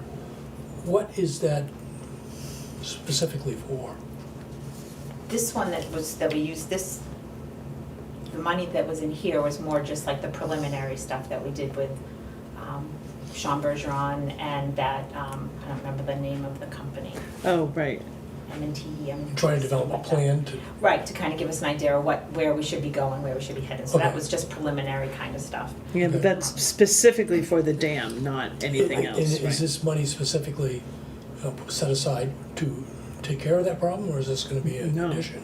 There's gonna be a big addition. Yeah, it's probably $1 million or so Like, $1 million fix. Okay, Well- This was just the study to, okay, Not even, this Right. was more just like the preliminary stuff Right. to get ready to do the study, because that $165,000 that we need next year is actually to do the study. engineering and figure out how it actually needs to be okay. fixed, never mind, fixed. The ball field, Yep. what is that money for?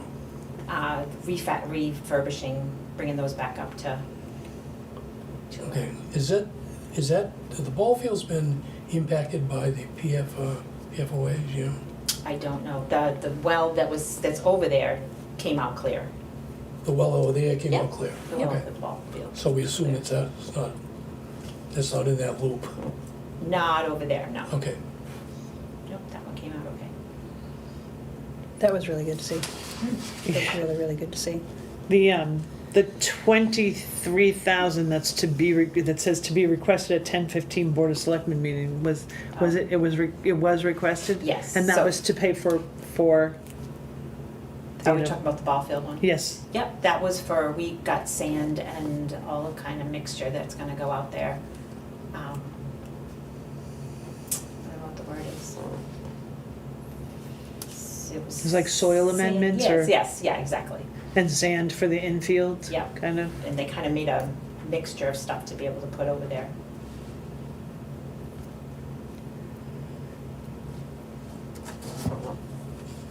And there's 40,000 still left in there. Will they be asking, do you know, has it come up, will they be asking for anything in 2025? There hasn't been any discussion about it, but next week is probably the first time the selectmen will kind of get their eyes on the potential of what they could do for expendable trust fund funding. Yeah. So for Silver Lake, just to kind of finish that thought, it would, like Linda mentioned, there's gonna be likely $165,000 warrant on the 2024 warrant for the engineering study, is what I'll call it. Kind of how to make the repairs. And then 2025, the anticipated cost of repairs is going to be $2 million For the dam? to repair the dam itself. So there's. That'll be 2026. Yes, 2026. Sorry, yes, 2025 and 2026, yes, thank you. Someone forwarded me a bunch of information about funding, grants and stuff for dams, so I'm gonna start looking at that and see if that'll help alleviate that hit and prevent us from having to take out too much of a bond. That would be nice.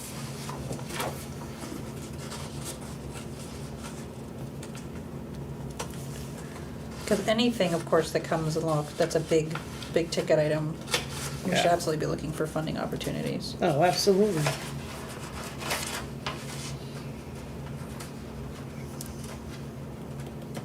And the transfer station is, in their ETF, they're expected to take, they already took 50,000 out, They did, and that was for, to offset the trash truck.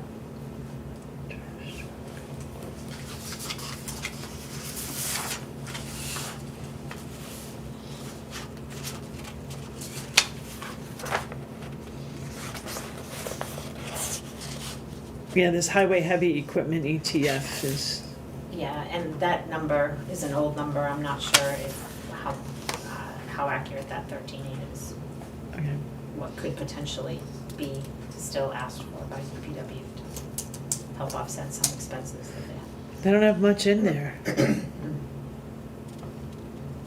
It's only $24,000.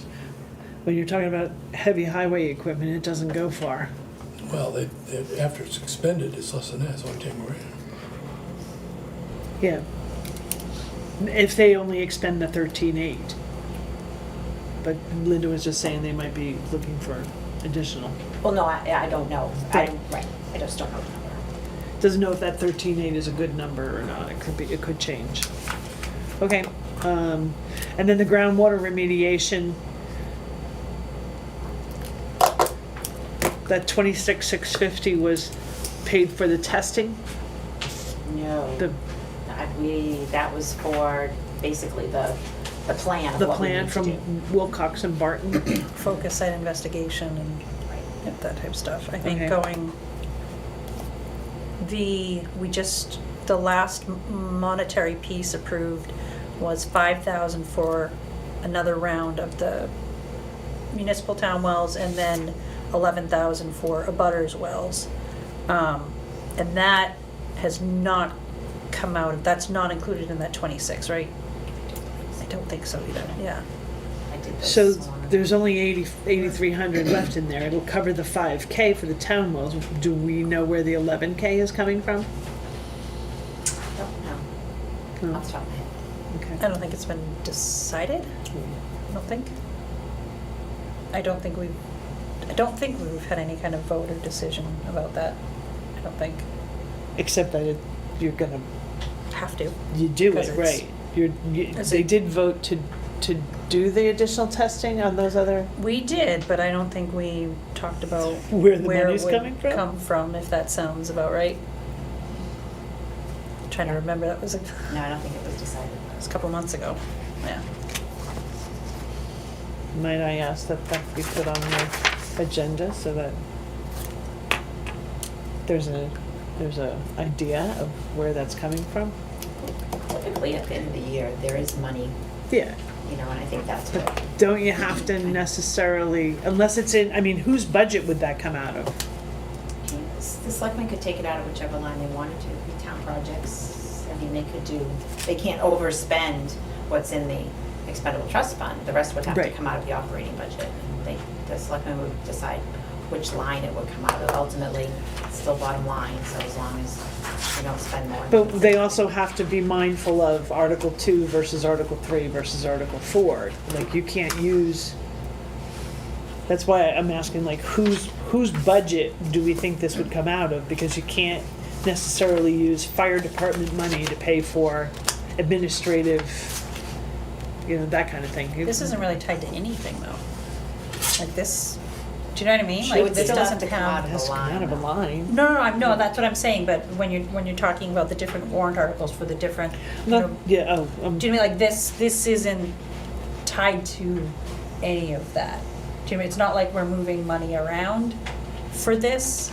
I mean, if we say that this is, I don't know, emergency management, so it comes out of public safety for fire department. Or if we declare this is, I don't know, like just Town DP projects. Yeah, town projects, exactly. General government. Yeah, that it goes on, so like, I I think we think- have that flexibility to label it as best we can and put it under what we. And at the feel same supposed to be time, in. the recommendation from advice that we have received is that ultimately, even though those are 3 warrant articles, the selectmen are responsible for whatever it was, $3 million ultimately.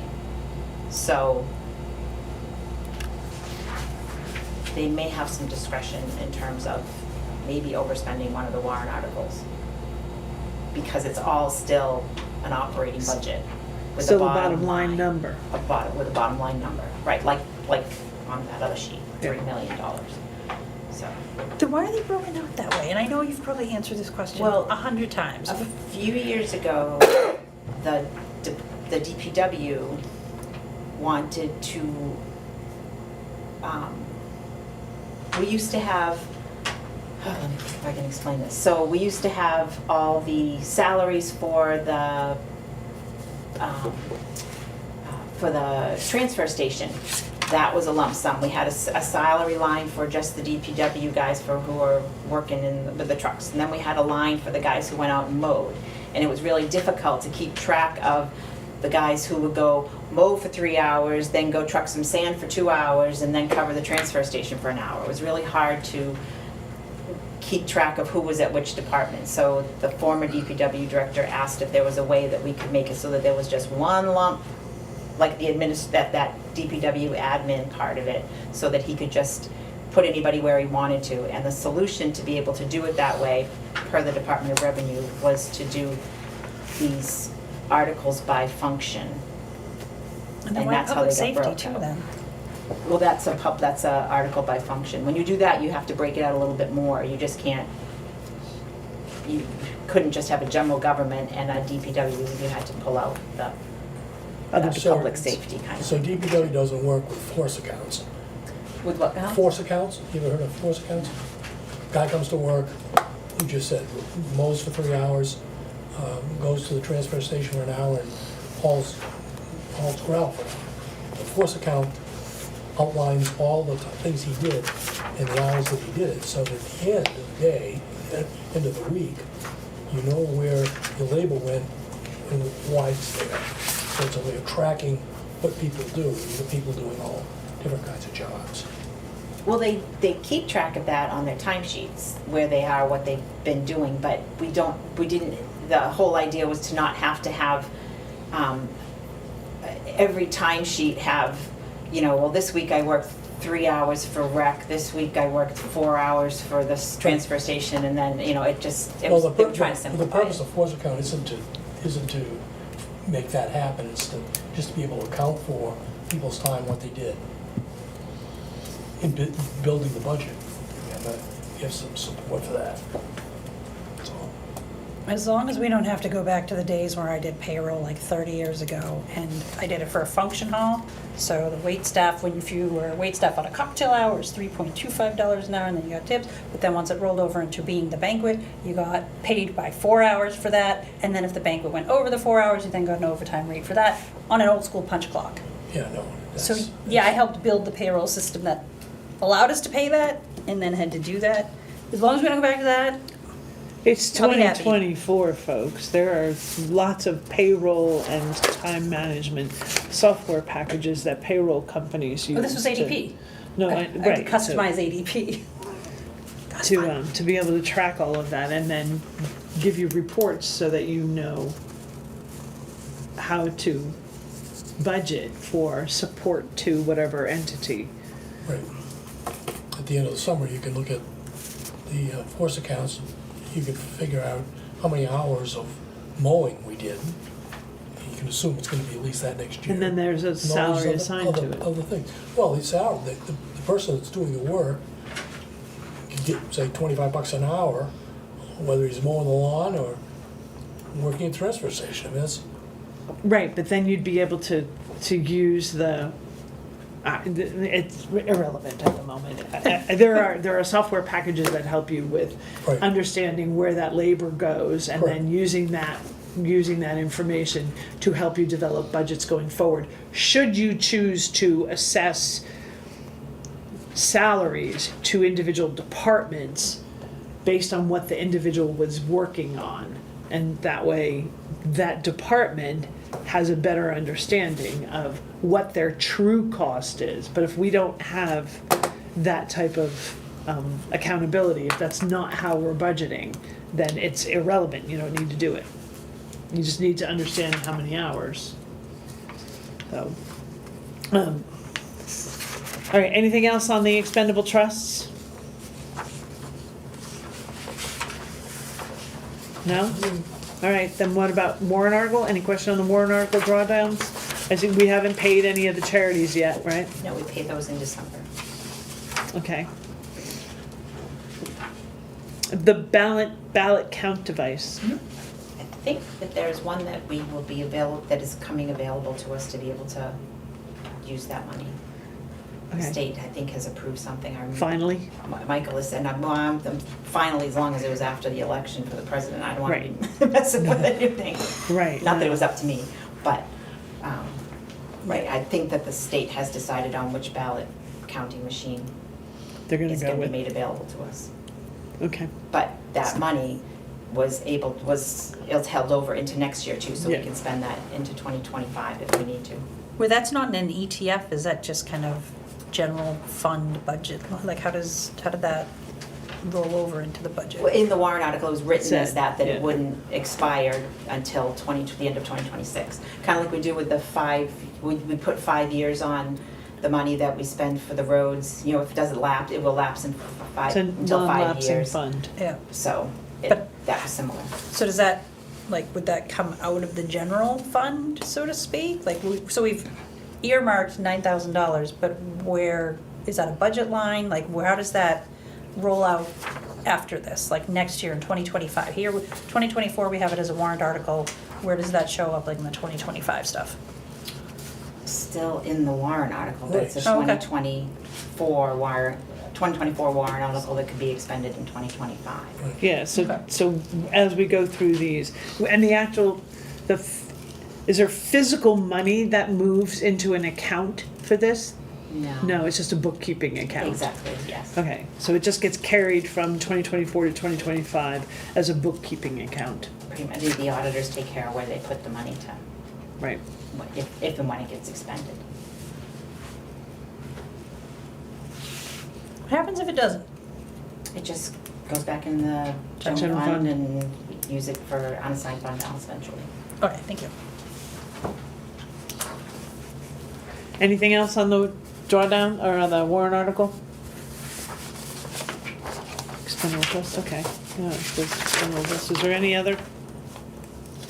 No, I don't think so, right? All right, then I guess we move on to the CIP. All right, Ms. Gray, this is your show. I'll let you explain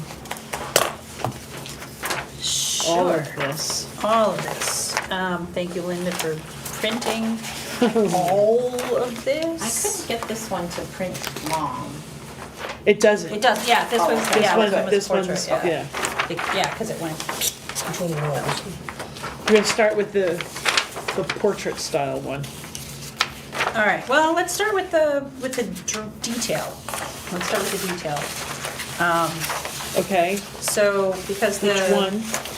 None of them say detail. It just does, says- at the top. where? Draft, next where it says Detail, this Detail, one, yeah. okay. Okay. So this was, as far as I could come up with, cross-referencing town report, the summary of vehicles that DPW gave us, just trying to compile everything and things that I know are coming down the pipeline. So this is by department, like everything I've tried to wrap my head around that would need to be in here. And I even decided to add, like the charitable donations, because those are a warrant article every year, and we just kind of should estimate kind of planning for those. So that's kind of why that's at the top. And then kind of as you go down, so it starts with the code enforcement vehicle, then all the DPW, highway stuff, and the next column says that it's equipment, or it's a fund, like an ETF, it's a project.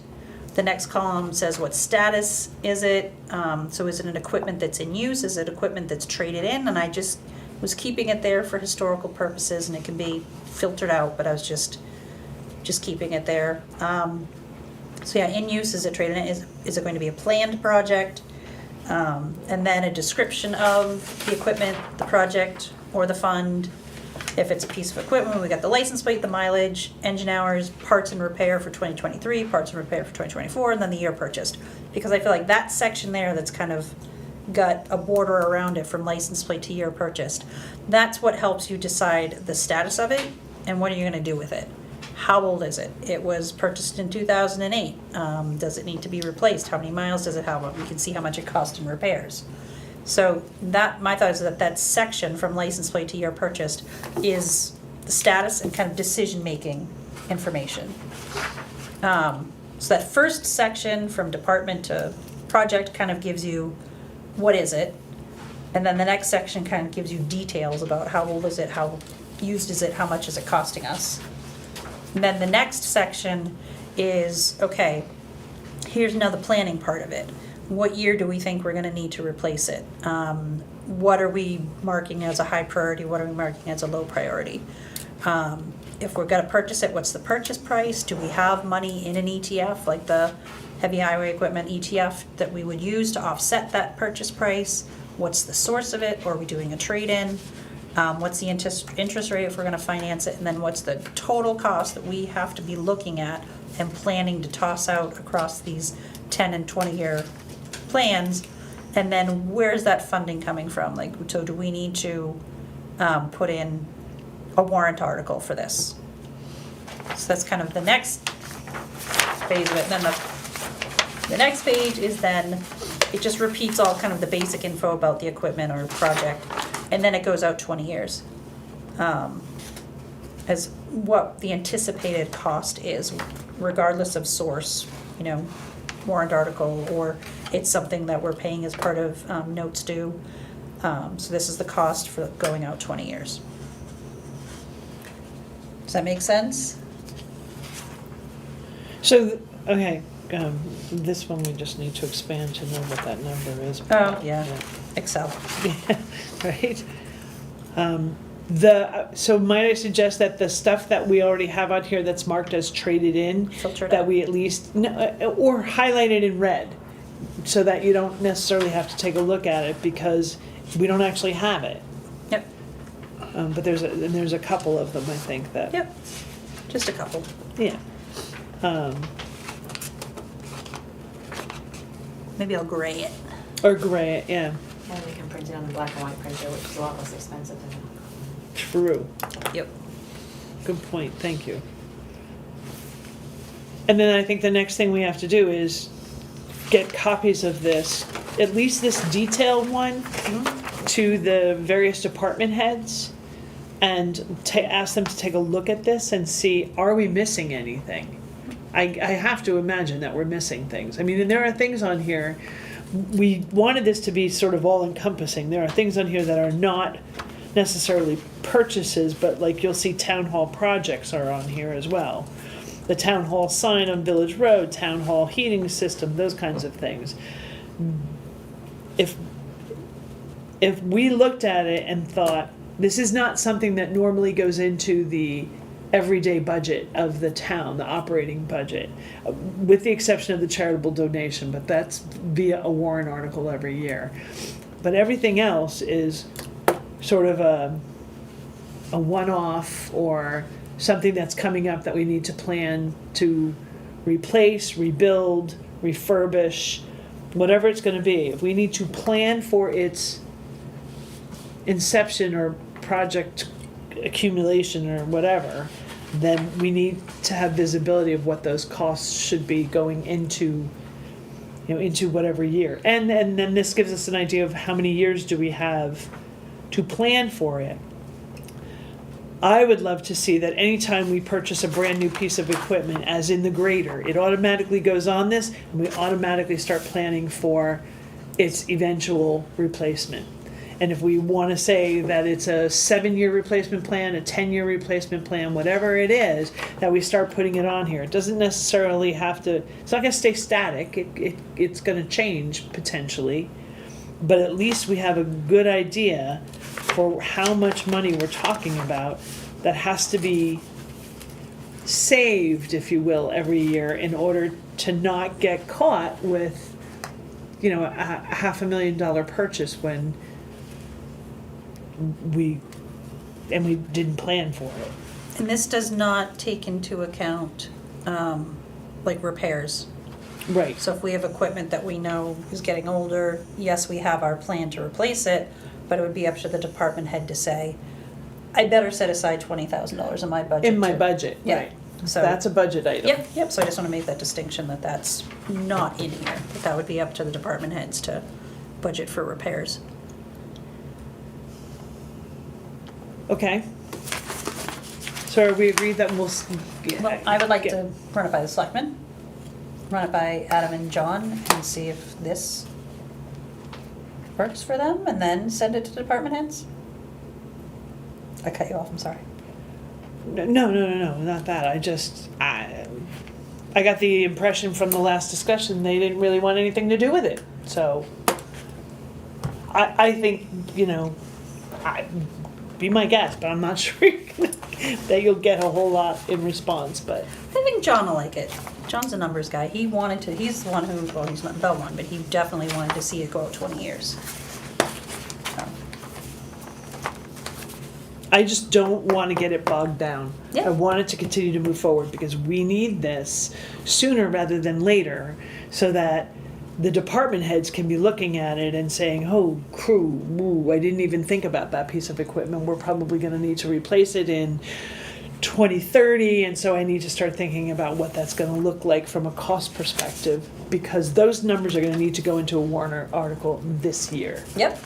So again, with the meeting being a week from tonight, Linda, might we add this to the agenda for next week and then add this to the packet? So hey, if you have other copies that folks weren't here tonight for, save those for Tuesday. And then just get their input, and is there a piece of information I'm missing? And then as long as they have no changes to it, then put it out to department heads. But before I hit department heads, I wanted to, especially again, John, where he's a numbers guy, to have him look at it and say, yep, that's what I meant, or nope, I was thinking this, what do you think? So. All right, so that's the detailed one. And then the next two are just a 10-year kind of at a glance. And it's just the money, it's just the name of the equipment and the money. So this is what our current plan is for spending. Again, it's by that same categorization of DPW. Is it in use? Here it is. It's these are things that we're planning. Is it equipment ETF project? To just kind of categorize them, and that's just a pivot table, so any of that can be changed. It either doesn't have to go down to that level of detail, or it can be reordered or whatever. But it was just in my mind how I was organizing the equipment and projects and stuff. So, yeah, I mean, it's pretty straightforward. It just has the 10 years, the cost of everything going out 10 years. And obviously some blanks because I don't have all the data and stuff. But with the notes due info from the other spreadsheet that Linda, or the other report that Linda gave us, I can fill in some of those blanks here.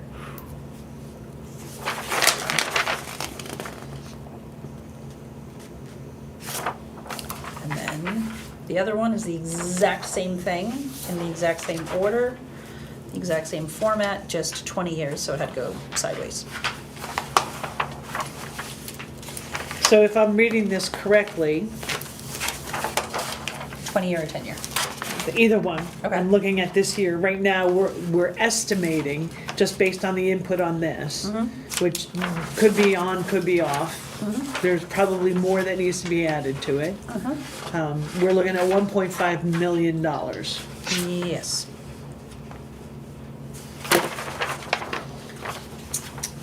Next year is $3 million, but that's Silver because Lake $2 Dam. million in the Silver Lake Dam. Yeah. So some of the items that are big ticket items are, let's see. I know I do have some of the payments on things in here, the front loader, dump truck, another plow truck, the dump truck, another dump truck, anyway. So those types of things, and then obviously adding in potential groundwater remediation costs that we need to be taking account of.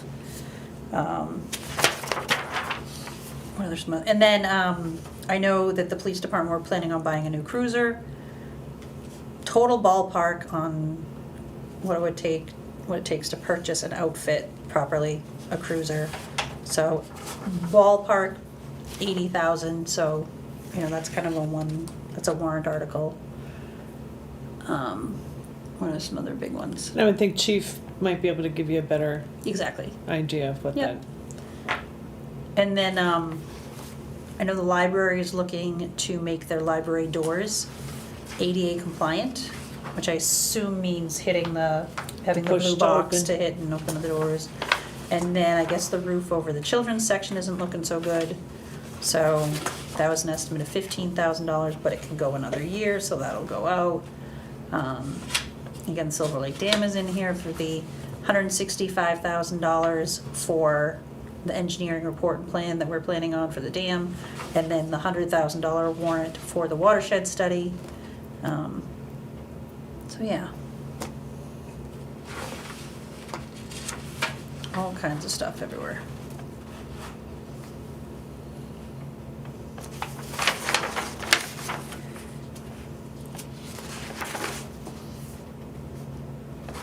Okay, are you gonna show them this piece as well?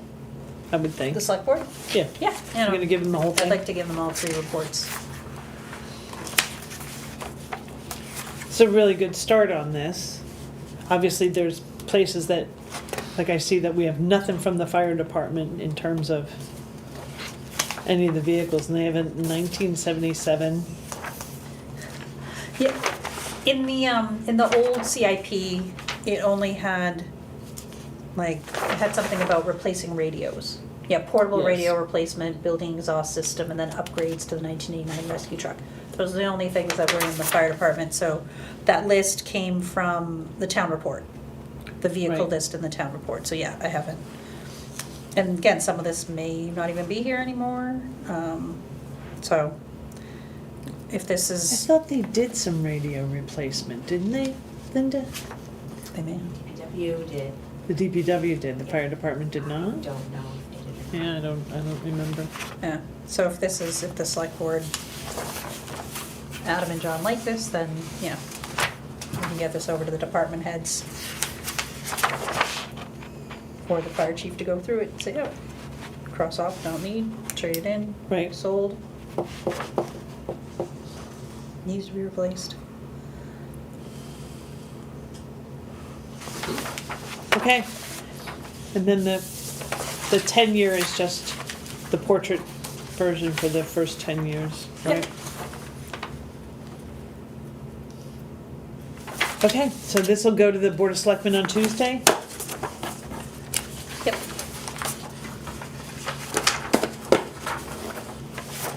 All right, and then we can bring it back and work on it again to see once the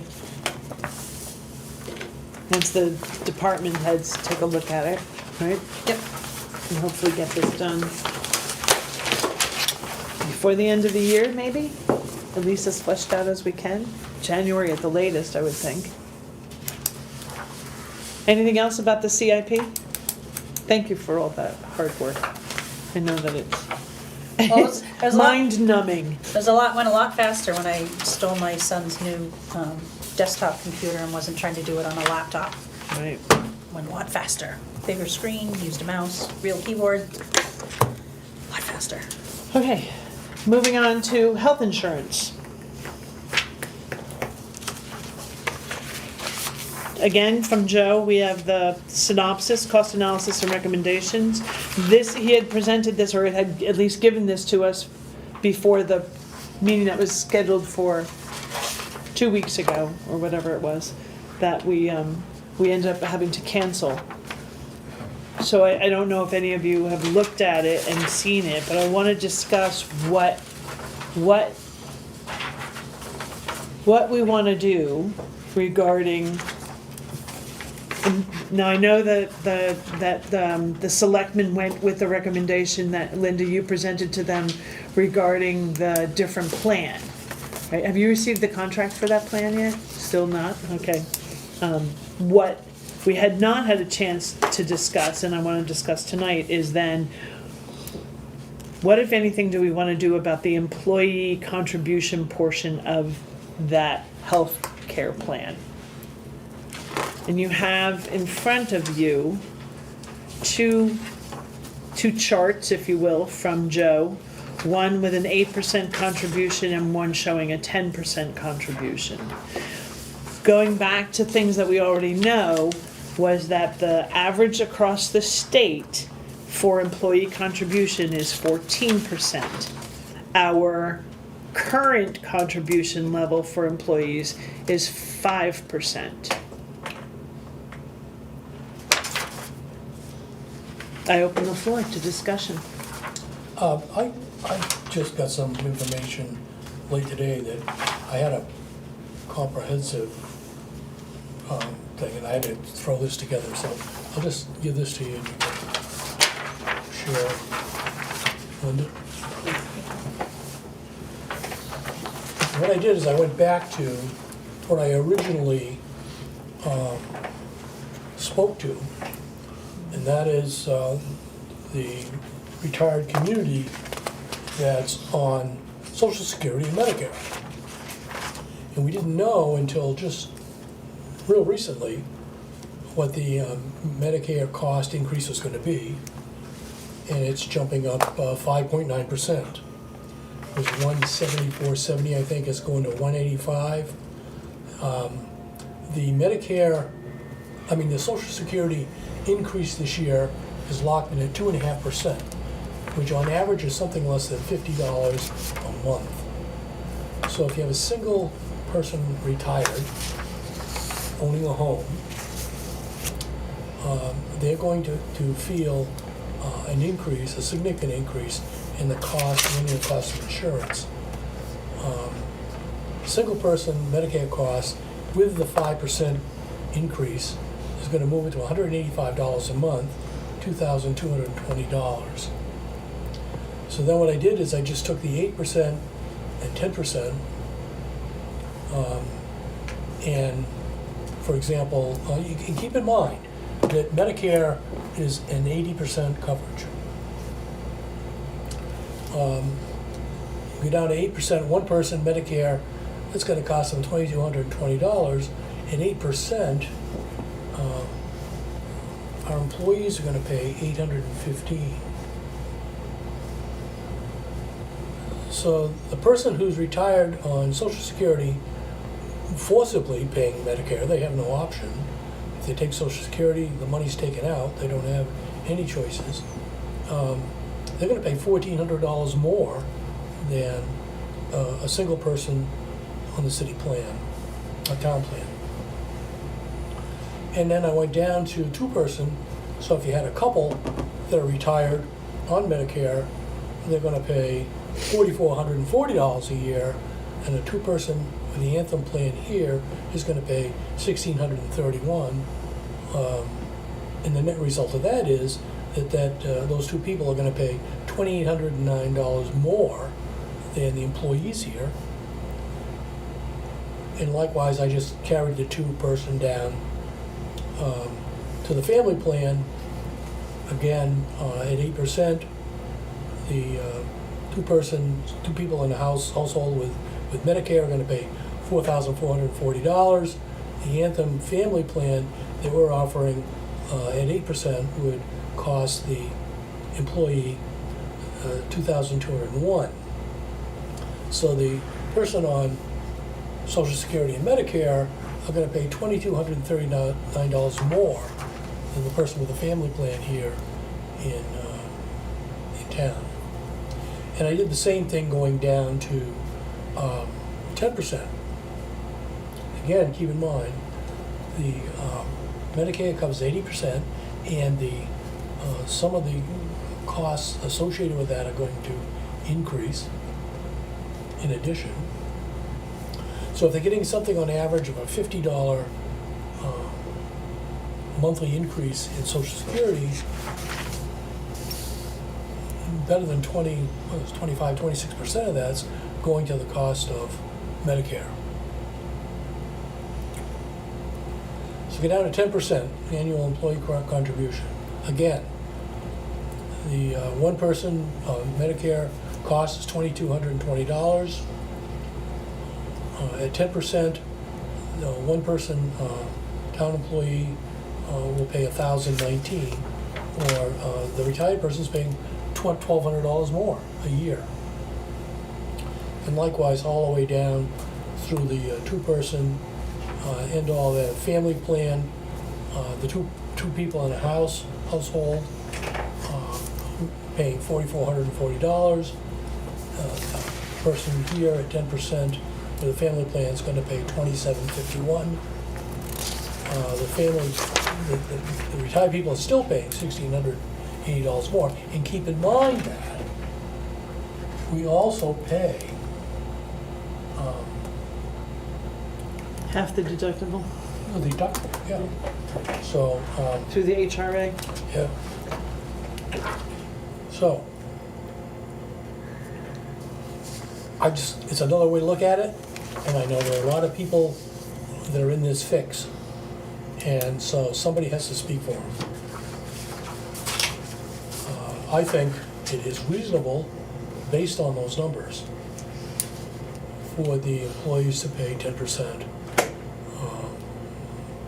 of their cost. Health insurance. Are Joe's numbers based on the new ones that came in with the Yes. plan? These were Okay, so updated to everything- reflect the new costs, Okay. yeah. What are your thoughts? My thoughts, and I'm trying to do the math over here. One ear on Rick and one eye on my calculator. I want to know, and I'm trying to decipher it from here, what is the current 5% contribution biweekly and per year? Those were in the previous, Yeah. oh, so I don't know if he if he updated them with the current numbers. Yeah, What so are you for, looking for? so for the 3 different types of plans, single, Okay, 2-person At family. 5%, I can give you this, these numbers are no good, but these are. This is actually 22. 2220, But right, this is but the- this is these- right. These are right. Okay, So you so give her that. the 5% one-person anthem is $509 a year. One person, or, this is 2 people, I think, not 1 person. This is 2-person. So an employee is paying a single person on the Anthem Anthem plan. plan that we are going to is Correct. $509. A year. And then they would be, if it went to 8, They'd that be paying individual would be going 1,000. to 850, no, yeah, they'd be Oh, sorry, contributing 815, I was looking at the 31. 10. Right, they would go to 815.31. All right. And if we went to 10%, they would be contributing 1,019. All right, so I just want to, so the difference, just kind of what I was looking for, the difference per year for a single person, should the contributions go from 5 to 8, would be $306 a year. Mm-hmm. So $23 a month. Hang on a approx- second. Approximately. 306, you said? Yeah, that isn't right. Divided by 12, it's 25.50 per month. Yeah. But you would wanna, it's bi-weekly, so 306 divided by 26 gives you 1176 per paycheck, Yep. Yep. 1177. So that's an individual, so then the same math for 2-person coverage is going from an employee contribution of, 1,019. I'm presuming, Rick, this says 1 person, but I'm presuming these are the 2 persons. That, you can't use that. No, I'm looking at person, what Okay, says that's all one person. One person versus a 1-person anthem, a 2-person. so that's 8 and 10, so I'm looking for the original Right, is this supposed to 5. be? I wanna make sure. Right, and that's what this is, that's what here, this is, but I'm, You said it's, 8. Oh, where's 5? this is the sheet he just gave me. This shows Okay. it's the 5%, he said you can't use this piece, cause this is 2220.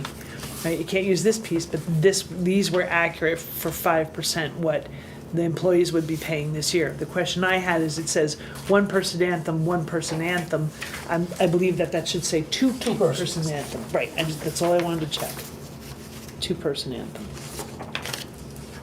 You can give me that back, because that really is erroneous information at this point. The only thing true Yeah, difference just that, is, yeah. the rest of it's all consistent here.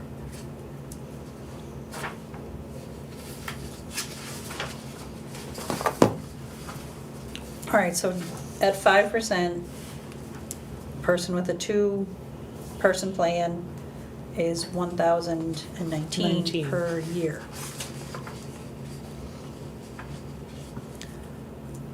So raising that is an extra $611.52 per year, $23 per paycheck.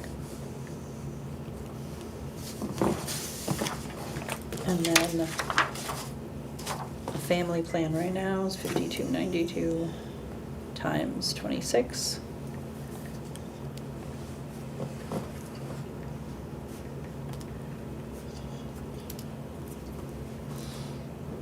And then family would be paying an extra $825 per year, or $31 per paycheck.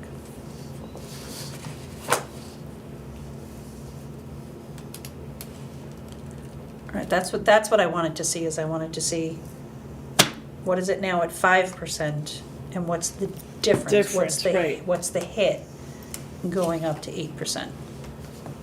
And just wanna make sure that the savings is worth the hit.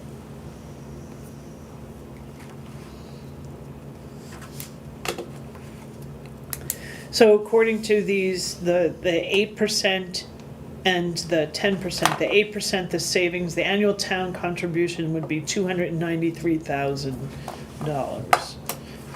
With the 10%, it would be $287,000.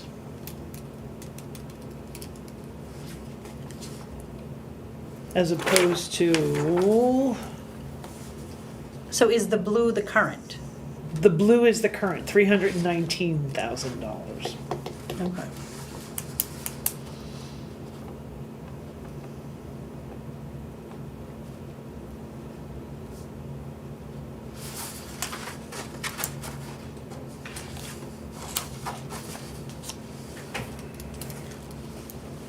So it's about $25,550.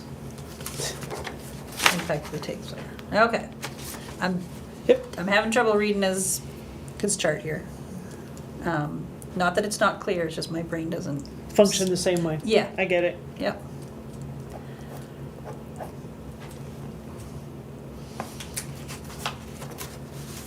And at 10%, it would be an additional $31,000, $32,000 really. Now, these savings are above and beyond the savings that were achieved by moving from the plan the town currently has to the new plan as well. Yeah.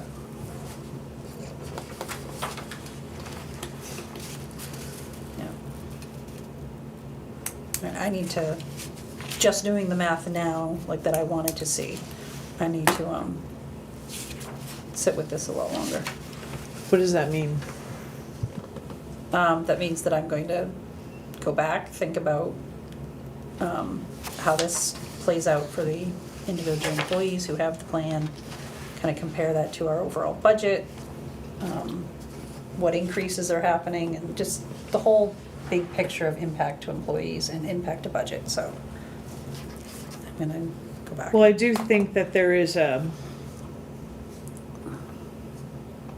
when you look at the fact that the rest of the state, and actually not even just our state, across the board in the country, the average employee pays approximately 14% of their healthcare costs. And we have a population that is paying only 5% of their cost. We know those costs are never gonna go down, they're always gonna go up.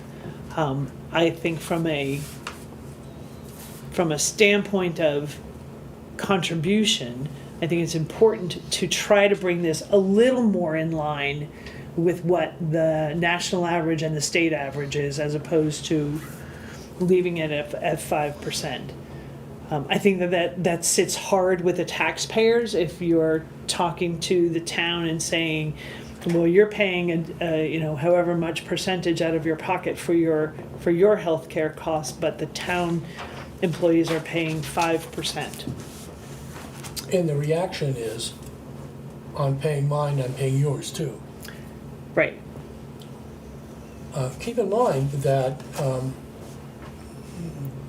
this 10% recommendation for me is a reduction in what I was headed for, because the teachers pay 11%. And I think we all agree that they're paying 11%. And I think their plan was discussed as almost comparable to ours in many ways, coverage-wise. I think so. So, I do believe that at some point, the contribution by the employees should mirror what the rest of the state is doing, the rest of employees are doing. I think that's So eventually, I don't know that you well, go I there think tonight, or. that's a discussion for another day, but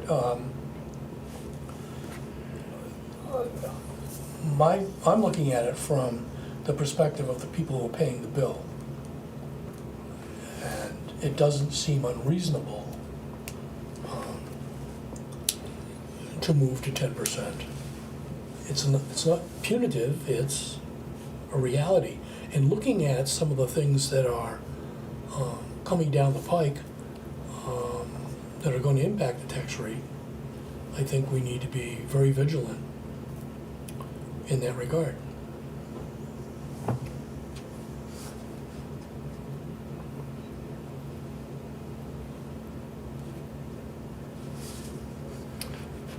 I agree about the your discussion. I'm also trying to keep in mind the impact to the employee and moving. We did move to a different plan, but in moving to that Well, different. is it a lesser, it's not a lesser plan, right, No, Linda? Not really, it has a higher It's a high deductible, deductibles, and higher deductible and higher and we copay. set money aside to pay 50% of those deductibles. right, but they also have higher copays. I don't think it's significantly higher. I think it's like $5. It goes $10. $10 copay or $10 increase in the copay. 15 to 25. Yeah. But you're right, the town does and will continue to, we're not recommending that go away in any way, shape, or form, that the deductible is supported by, half of it is supported by the town, the first half. So legitimately, those employees would have no deductible expenses for the first half of their healthcare plan. And I think historically, Linda indicated that Right. we really haven't gone over the top on that, so. No. Not overall. I don't know if Any Any person particular has, but individual. And we in know general, that something can it's- happen, I mean, it just does. But I don't think you can base your decision on that. I think it has to be based on the financial aspects, the impact on the taxpayers. Right. Um, I think it all has to be considered. Because the town's employees are taxpayers as well, so, Correct. most of them, I would think. Some people don't live here, so they don't pay taxes here. So I'm in favor of moving either the 8 or the 10%, whatever, but I understand you're not in a position to necessarily make a decision tonight. Yeah, I would abstain from any vote right now, just feeling that I need more time to. And Joe's not here to defend his position. So does this, once again, I'm disappointed, I have to tell you. I'm disappointed that we're considering kicking this can down the road because I want to be able to give suggestions and support and information to the Board of Selectmen as, you know, Linda's going through and creating the budget. I'm disappointed that we are not in a position to be able to make Well, that you recommendation. can, but you and. Why, there's two No, of there's us. only 2 of us. So, And I- But that's still a vote, it's still, I mean, like, you know, if the select board is 3, can do a vote and 1 abstains or 1 objects, 2 moves forward and it passes. Really a recommendation, not so much True. a vote. Right, it's only a Yeah. recommendation.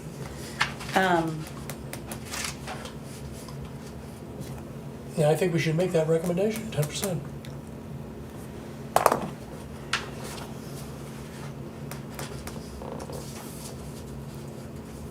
It's another situation too where, as the selectman's rep and knowing this is going to come before the select board, Right. I don't wanna vote twice sort of thing either. Correct. I mean, like, so when I, you know, like earlier on, when we were talking about the, Slam. yeah, it was based on my seat at the budget committee and what I see right now, but not as a select, so it's what double voting, I don't know. I need more time, basically, is the short answer. Well, I was gonna say it happens with any selectman sitting on any committee. Right, which is why They I double tend vote. not to, vote on things, unless I'm differentiating hats and roles.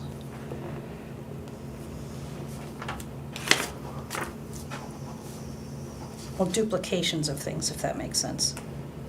Things that I know that are gonna come before the Do select you board. believe that you will be in a position come Tuesday night to knowingly discuss this and have, Yes, I will Okay. I will have Because completed it doesn't my make any math sense and for my us to thought make a process. recommendation to the board, and again, they're not prepared to review this and look at it and understand the recommendation if you haven't finished whatever analysis you're gonna do.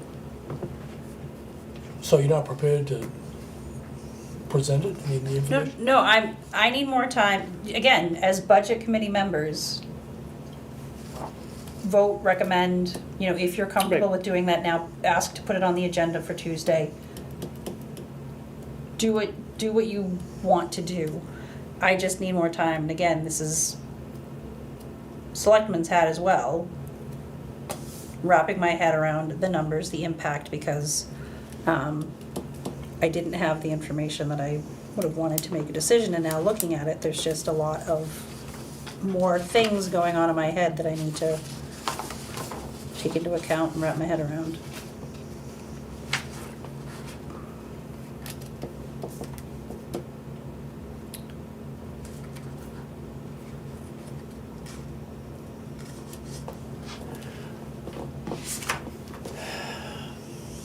So you make a recommendation or not?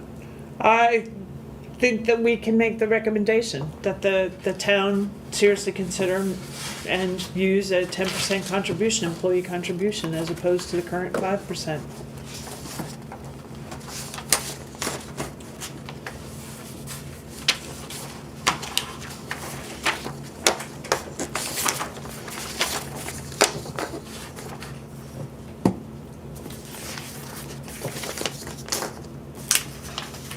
Anything else on that? So is that what we're gonna do? Our recommendation's 10%? Yes. We formalize that, how does that happen? I think I just told Linda. Okay. Again, because it's not a vote or anything, it's just a, the board Advisory Budget Committee. committee. Right, we're advising that the Board of Selectmen use a 10% Correct. employee contribution for. I would still vote on it. What? It's an official recommendation. What? It's an official recommendation. Yes. Probably still vote on it? I move that we recommend Well, 10%. Again, sounds kind of moot, because then if you're not gonna vote, you're not gonna second this. You can And still so- second it. I get that, but he's She can- making the motion, I'm seconding it, and we're the only two voting, so. It's That's up to you kinda the guys way how it you wanna happens at handle the it. It's still selectmen's gonna go in the meeting. minutes that you made the recommendation. Okay. And I think it's gonna actually, not eventually, it's probably gonna get written up. We're gonna have to create, because the next piece of this is general budgetary guidance. And so that probably all needs to be put in writing to go to the Board of Selectmen for Tuesday's meeting. Which means I gotta get it to you by Thursday, right? I don't know what that, We're gonna, so. so we don't have a motion. No, he made the motion, I second. All in favor, say aye. Aye. Aye, Okay, so there is. And one abstention. One abstention. right.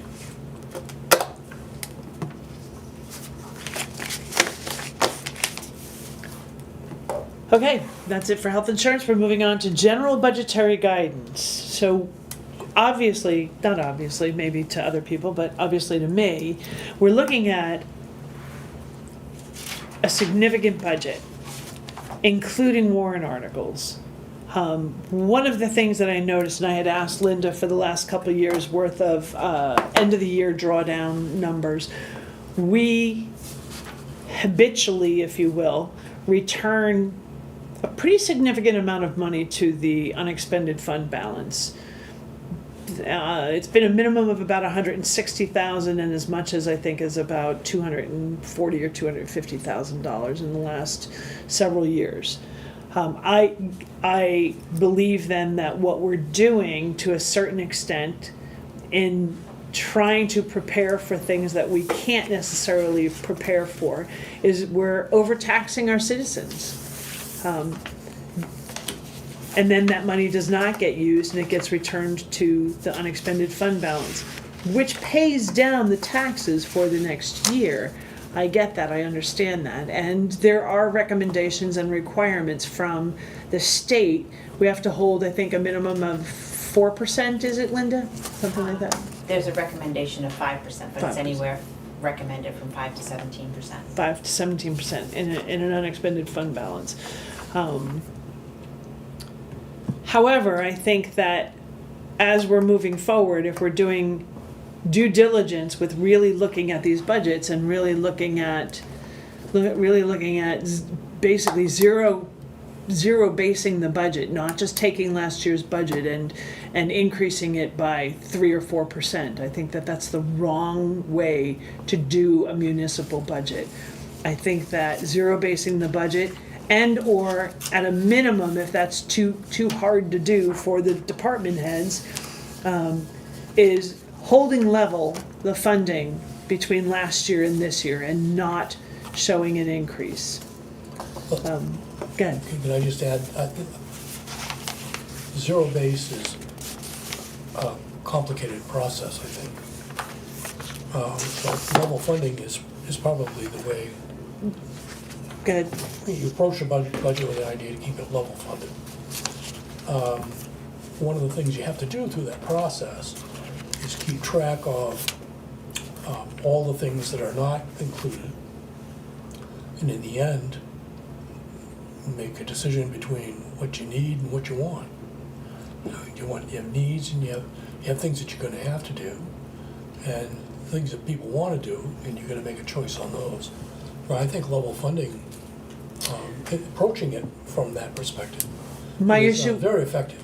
My issue with level funding is that you're presuming that the budgets previous to the ones that you're going to be working on were correctly funded. I would. Well, I think if you look at the drawdown, you're seeing that's pretty true. Not when you're returning $250,000 to the unexpended fund balance. Oh, I understand. So, Or I understand what you're 239, saying, whatever. yeah. Right, so I think there's room. I'm not saying get rid of all of the $239,000 or whatever it was that anywhere from 160, so let's just call it 200,000. I'm not saying get rid of that 200,000, but I am saying take a round turn on that, take a look at it and see, do we really need to have that much go back into the unexpended fund balance? To use it to pay down taxes for next year. If you had a lower tax rate this year, if you or had a lower budget, not the tax rate. If you had a lower budget this year by even $200,000, Accomplish something. you accomplish more than the same thing, because the time value of money says money in my pocket today is worth more I was just than. going to add that. Yeah, worth more than money tomorrow or next year. So, Correct. and it gives the taxpayer back their money. It's money you don't have to spend. It's Correct, and present value. Yep, and that they also, once it goes into that unexpended fund balance, I get that the selectmen have to have a town hearing in order to expend that, but I don't believe that there's a town vote on expending it. It's a selectmen's vote. Well, it has to be an emergency Uh, of some sort to spend unassigned fund balance outside of buying down the tax rate. Well, I didn't hear what you said. it has to be an It has to be emergency. an emergency. emergency. Like when we had to The rebuild road. Colby Hill. Right, but. We had to go through the public hearings and the DRA had to approve it and all that kind of thing. Correct, but did not Adam Price have the selectmen vote to expend $10,000 to pay for the Veterans Monument out of the unexpended fund balance? We encumbered that from last year, From where, do you know? from the budget, Just from a general budget from the line. operating budget, right, yes, in a sense Okay. that, yes, it came under encumbered funds. No, that wasn't unassigned fund balance. Okay, Well, it's not a slush fund. I mean, that's not. no, and I never No, thought that it It was. was, very- no, it it's was regular. money, it was, you talk about that money that was, that would have eventually gone into unassigned fund balance at the end of the year. Right, But that but money, used 10,000 that of it. encumbrance didn't go into that. We held that out of the unassigned fund balance in anticipation of paying for something this year that we agreed to last year. Right. Okay. I still like the idea of allowing the taxpayer to retain their own funding, their own money, as opposed to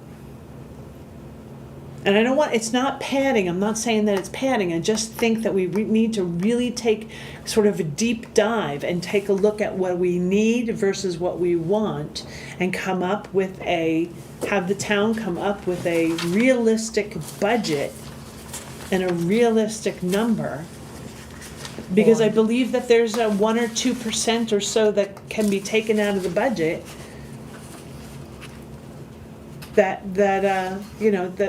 is not gonna hinder us hugely. Yeah, I think the steps to doing that are looking at the detailed drawdowns by department, the ones that Linda gives to each department head, looking through those, seeing if anything seems extraordinary. Well, that's why I whatever. asked Yeah. and had looked at the last 4 years worth of the end of the year drawdown, because I'm, going month to month, there's, curves and ups and downs and that kind of stuff, but at the end of the year, is there, a department that habitually underspends by $10,000 or $15,000 or $40,000 or $50,000? Is there one that overspends habitually by the same kind of amount? Are there areas, lines that traditionally don't get used or did get used that can be looked at in the whole when you look at it in an aggregate? And there are areas. And I think that it's incumbent upon those department heads that if we're at the very least gonna talk to them about level funding, I'd like to see a concerted effort to try and find a 1 to 2% decrease in the budget. I apologize, I have to go. So, On November 1st, George Epstein had an article in Conway Daily Sun, State of the State. Yeah. I would highly recommend people read that. These are the things that are gonna come creeping down on top of us. The state is quick to hand down expenses they don't wanna cover. And Linda, you've seen this in your work, particularly the retirement system. They keep handing down increases in the retirement system. The state never pays their fair share. They haven't paid it since the day they started it. And I was there when they started it. It's going Yeah. down this year. Huh? The contributions are going down this year, actually. Right. Town contributions, Contribute percentage, you call it? right? Yeah. But they're quick to pass expenses down to cities and towns. And this is an interesting article. And there are a lot of things that, I spoke with George, and there are a lot of things that he missed. There's a lot more. I'm waiting for State of the State 2.0. So anyway, back to general budgetary guidance. This is now just you and I. Obviously, you said you're an advocate for level funding. I'm an advocate for looking for a decrease in the budget. Is there general guidance that we would like to give to the selectmen when they are reviewing the department's budgets? We don't have a, to the best of my knowledge, we don't have a budget, a wage scale plan for the community. Of the whole community? For the town of Madison, we Or don't have a wage scale For the system. employees? So, has there been any discussion about increases? I assume employees expect increases to occur. There have been. Yes, just the last meeting, I asked for one for Kate that was approved. Yeah, but that's a la carte kind of stuff. I'm talking about an across the board increase for the budget for employees. Is that?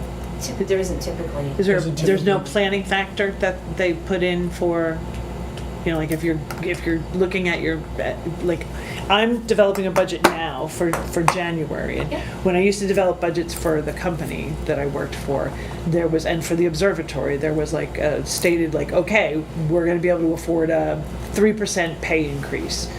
That's overall, and then what we ended up doing was taking what 3% of the total salary budget looks like, just the salary budget, not the total budget, what the salary budget looks like, and then you could take, say it, a small company, it's only $10,000.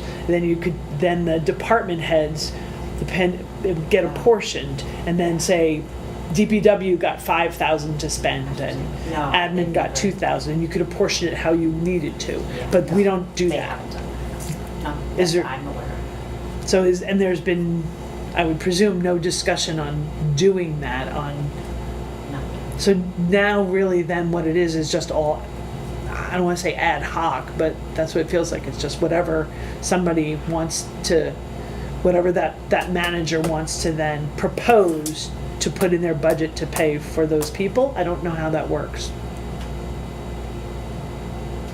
Yeah, I guess. Okay. Yeah, because each department head is in Yeah. charge of their employees, that line, so Right. yeah, so then, well, you typically have a discussion with the selectmen if they have, Something out of the air. rate changes, you know what I mean? Right. Kind of, pay rate changes.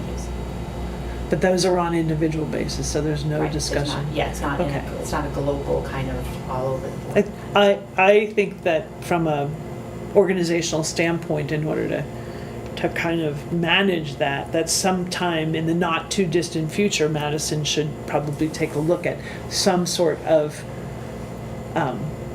salary management procedure that allows that to happen, because I have seen on 2 occasions where midway through the year, a salary increase was proposed for an individual or individuals that was to take effect immediately, that wasn't in the budget.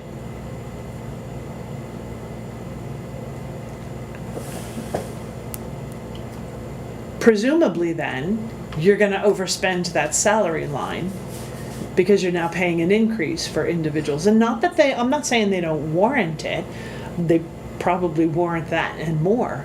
The issue is that it needs to be planned for and needs to be accounted for and needs to be put into the budget so that the taxpayer can take a look at that and say, yes, this all makes sense. I think it's important to do this. That we don't get down to that granularity when it comes to individuals, but when you're looking at the overall budget and salaries, it would at least give you an idea. If the, I think a pay plan with steps, some kind of simple, you can get one from, oh yeah, from anybody, well, you can get it from NHMA. I mean, I'm sure they have all kinds of oh yeah, examples. That there should be some kind of a plan that people are assigned to. And then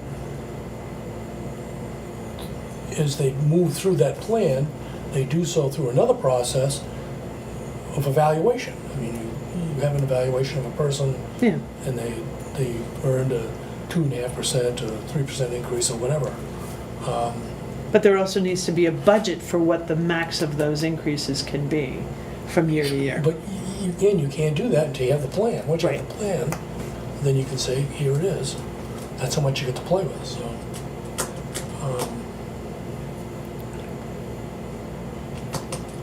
So talk to me then where we want to go. If it's just you and I for the rest of the night making the recommendation to the Board of Selectmen with regard to the budget, their review of the budget. And You know, I just said, that's why I asked that. I have no idea what, there's been no discussion, right?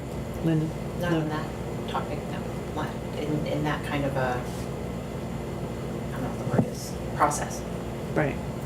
It's never been the So thought process. typically, in this budget process, there's no recommendation to increase all salaries 5% or 3%. No, No, wow. no, I know. That seems strange.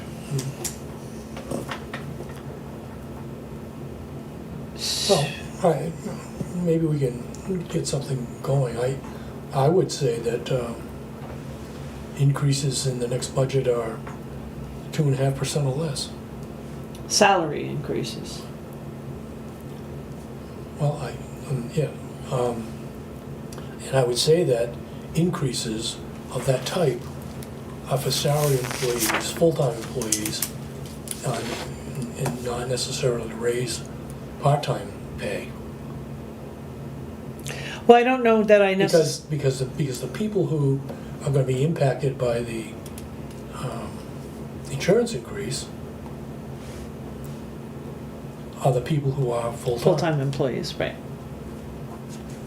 And I don't know that I want to get down to the nitty-gritty of telling the selectmen Okay, the fine. max that they can hold salaries to.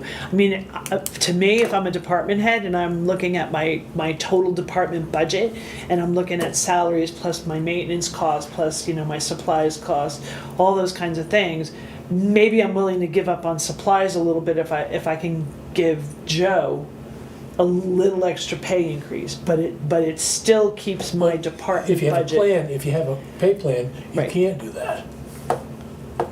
You That's where- can. That's if- where we should be. Well, you can give 2 steps, Well, that But it's- or but it's defined. you can have a range within it. So anyway, I think what I would like to see is at least overall guidance to start with, and we can work on any other pieces to it. But overall guidance to the selectmen with regard to the bottom line of the budget, that we're interested in seeing at the least level funding, but potentially a small Less. decrease, but 2 to 3% decrease. Does that make sense? Because a 3% decrease of a $3.5 million budget.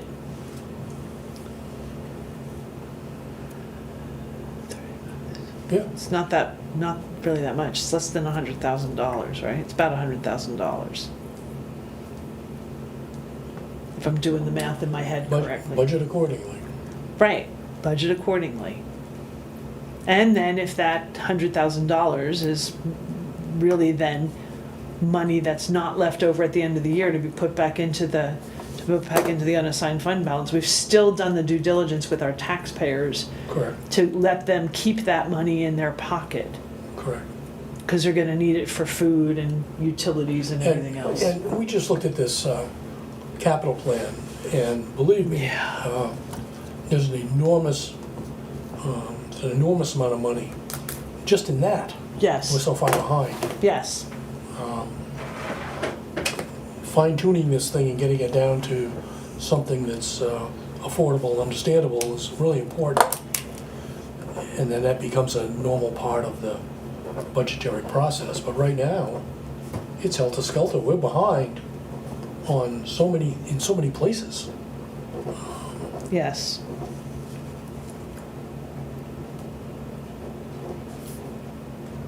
Particularly with highway equipment.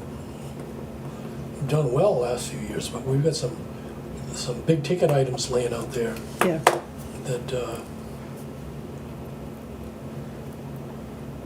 okay, so do we want to make the recommendation to the selectmen? I just want to make sure that we have the wording for Linda to hold the budget level and work toward, at a minimum, hold the budget level and work toward a 2 to 3% decrease? sure, Do we need to make a motion? I'm so moved. Seconded, all in favor? Aye. Okay.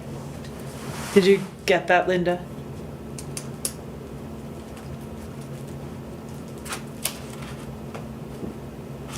Thanks.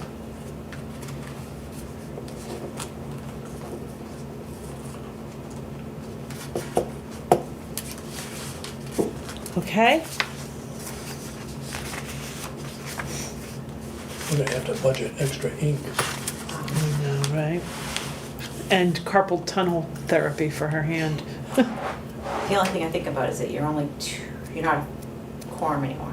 No, So to make right. a motion and To make a motion and second it. to make a motion, that's a decision, I guess, I don't know. but I get the gist, I see what you're trying to tell. Yeah.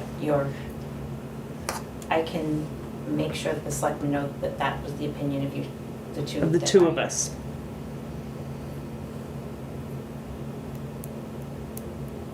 So hold the budget level or At a minimum, at a minimum, but you would like to see a 2 to 3% yeah. decrease. Work toward a 2 to 3% decrease.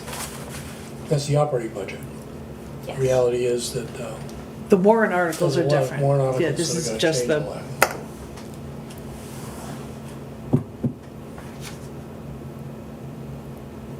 Got it. okay? All right, anything else on any of those? If not,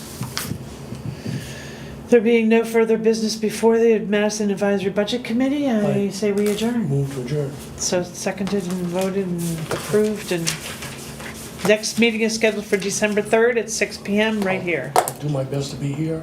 Yes. I may be on my way.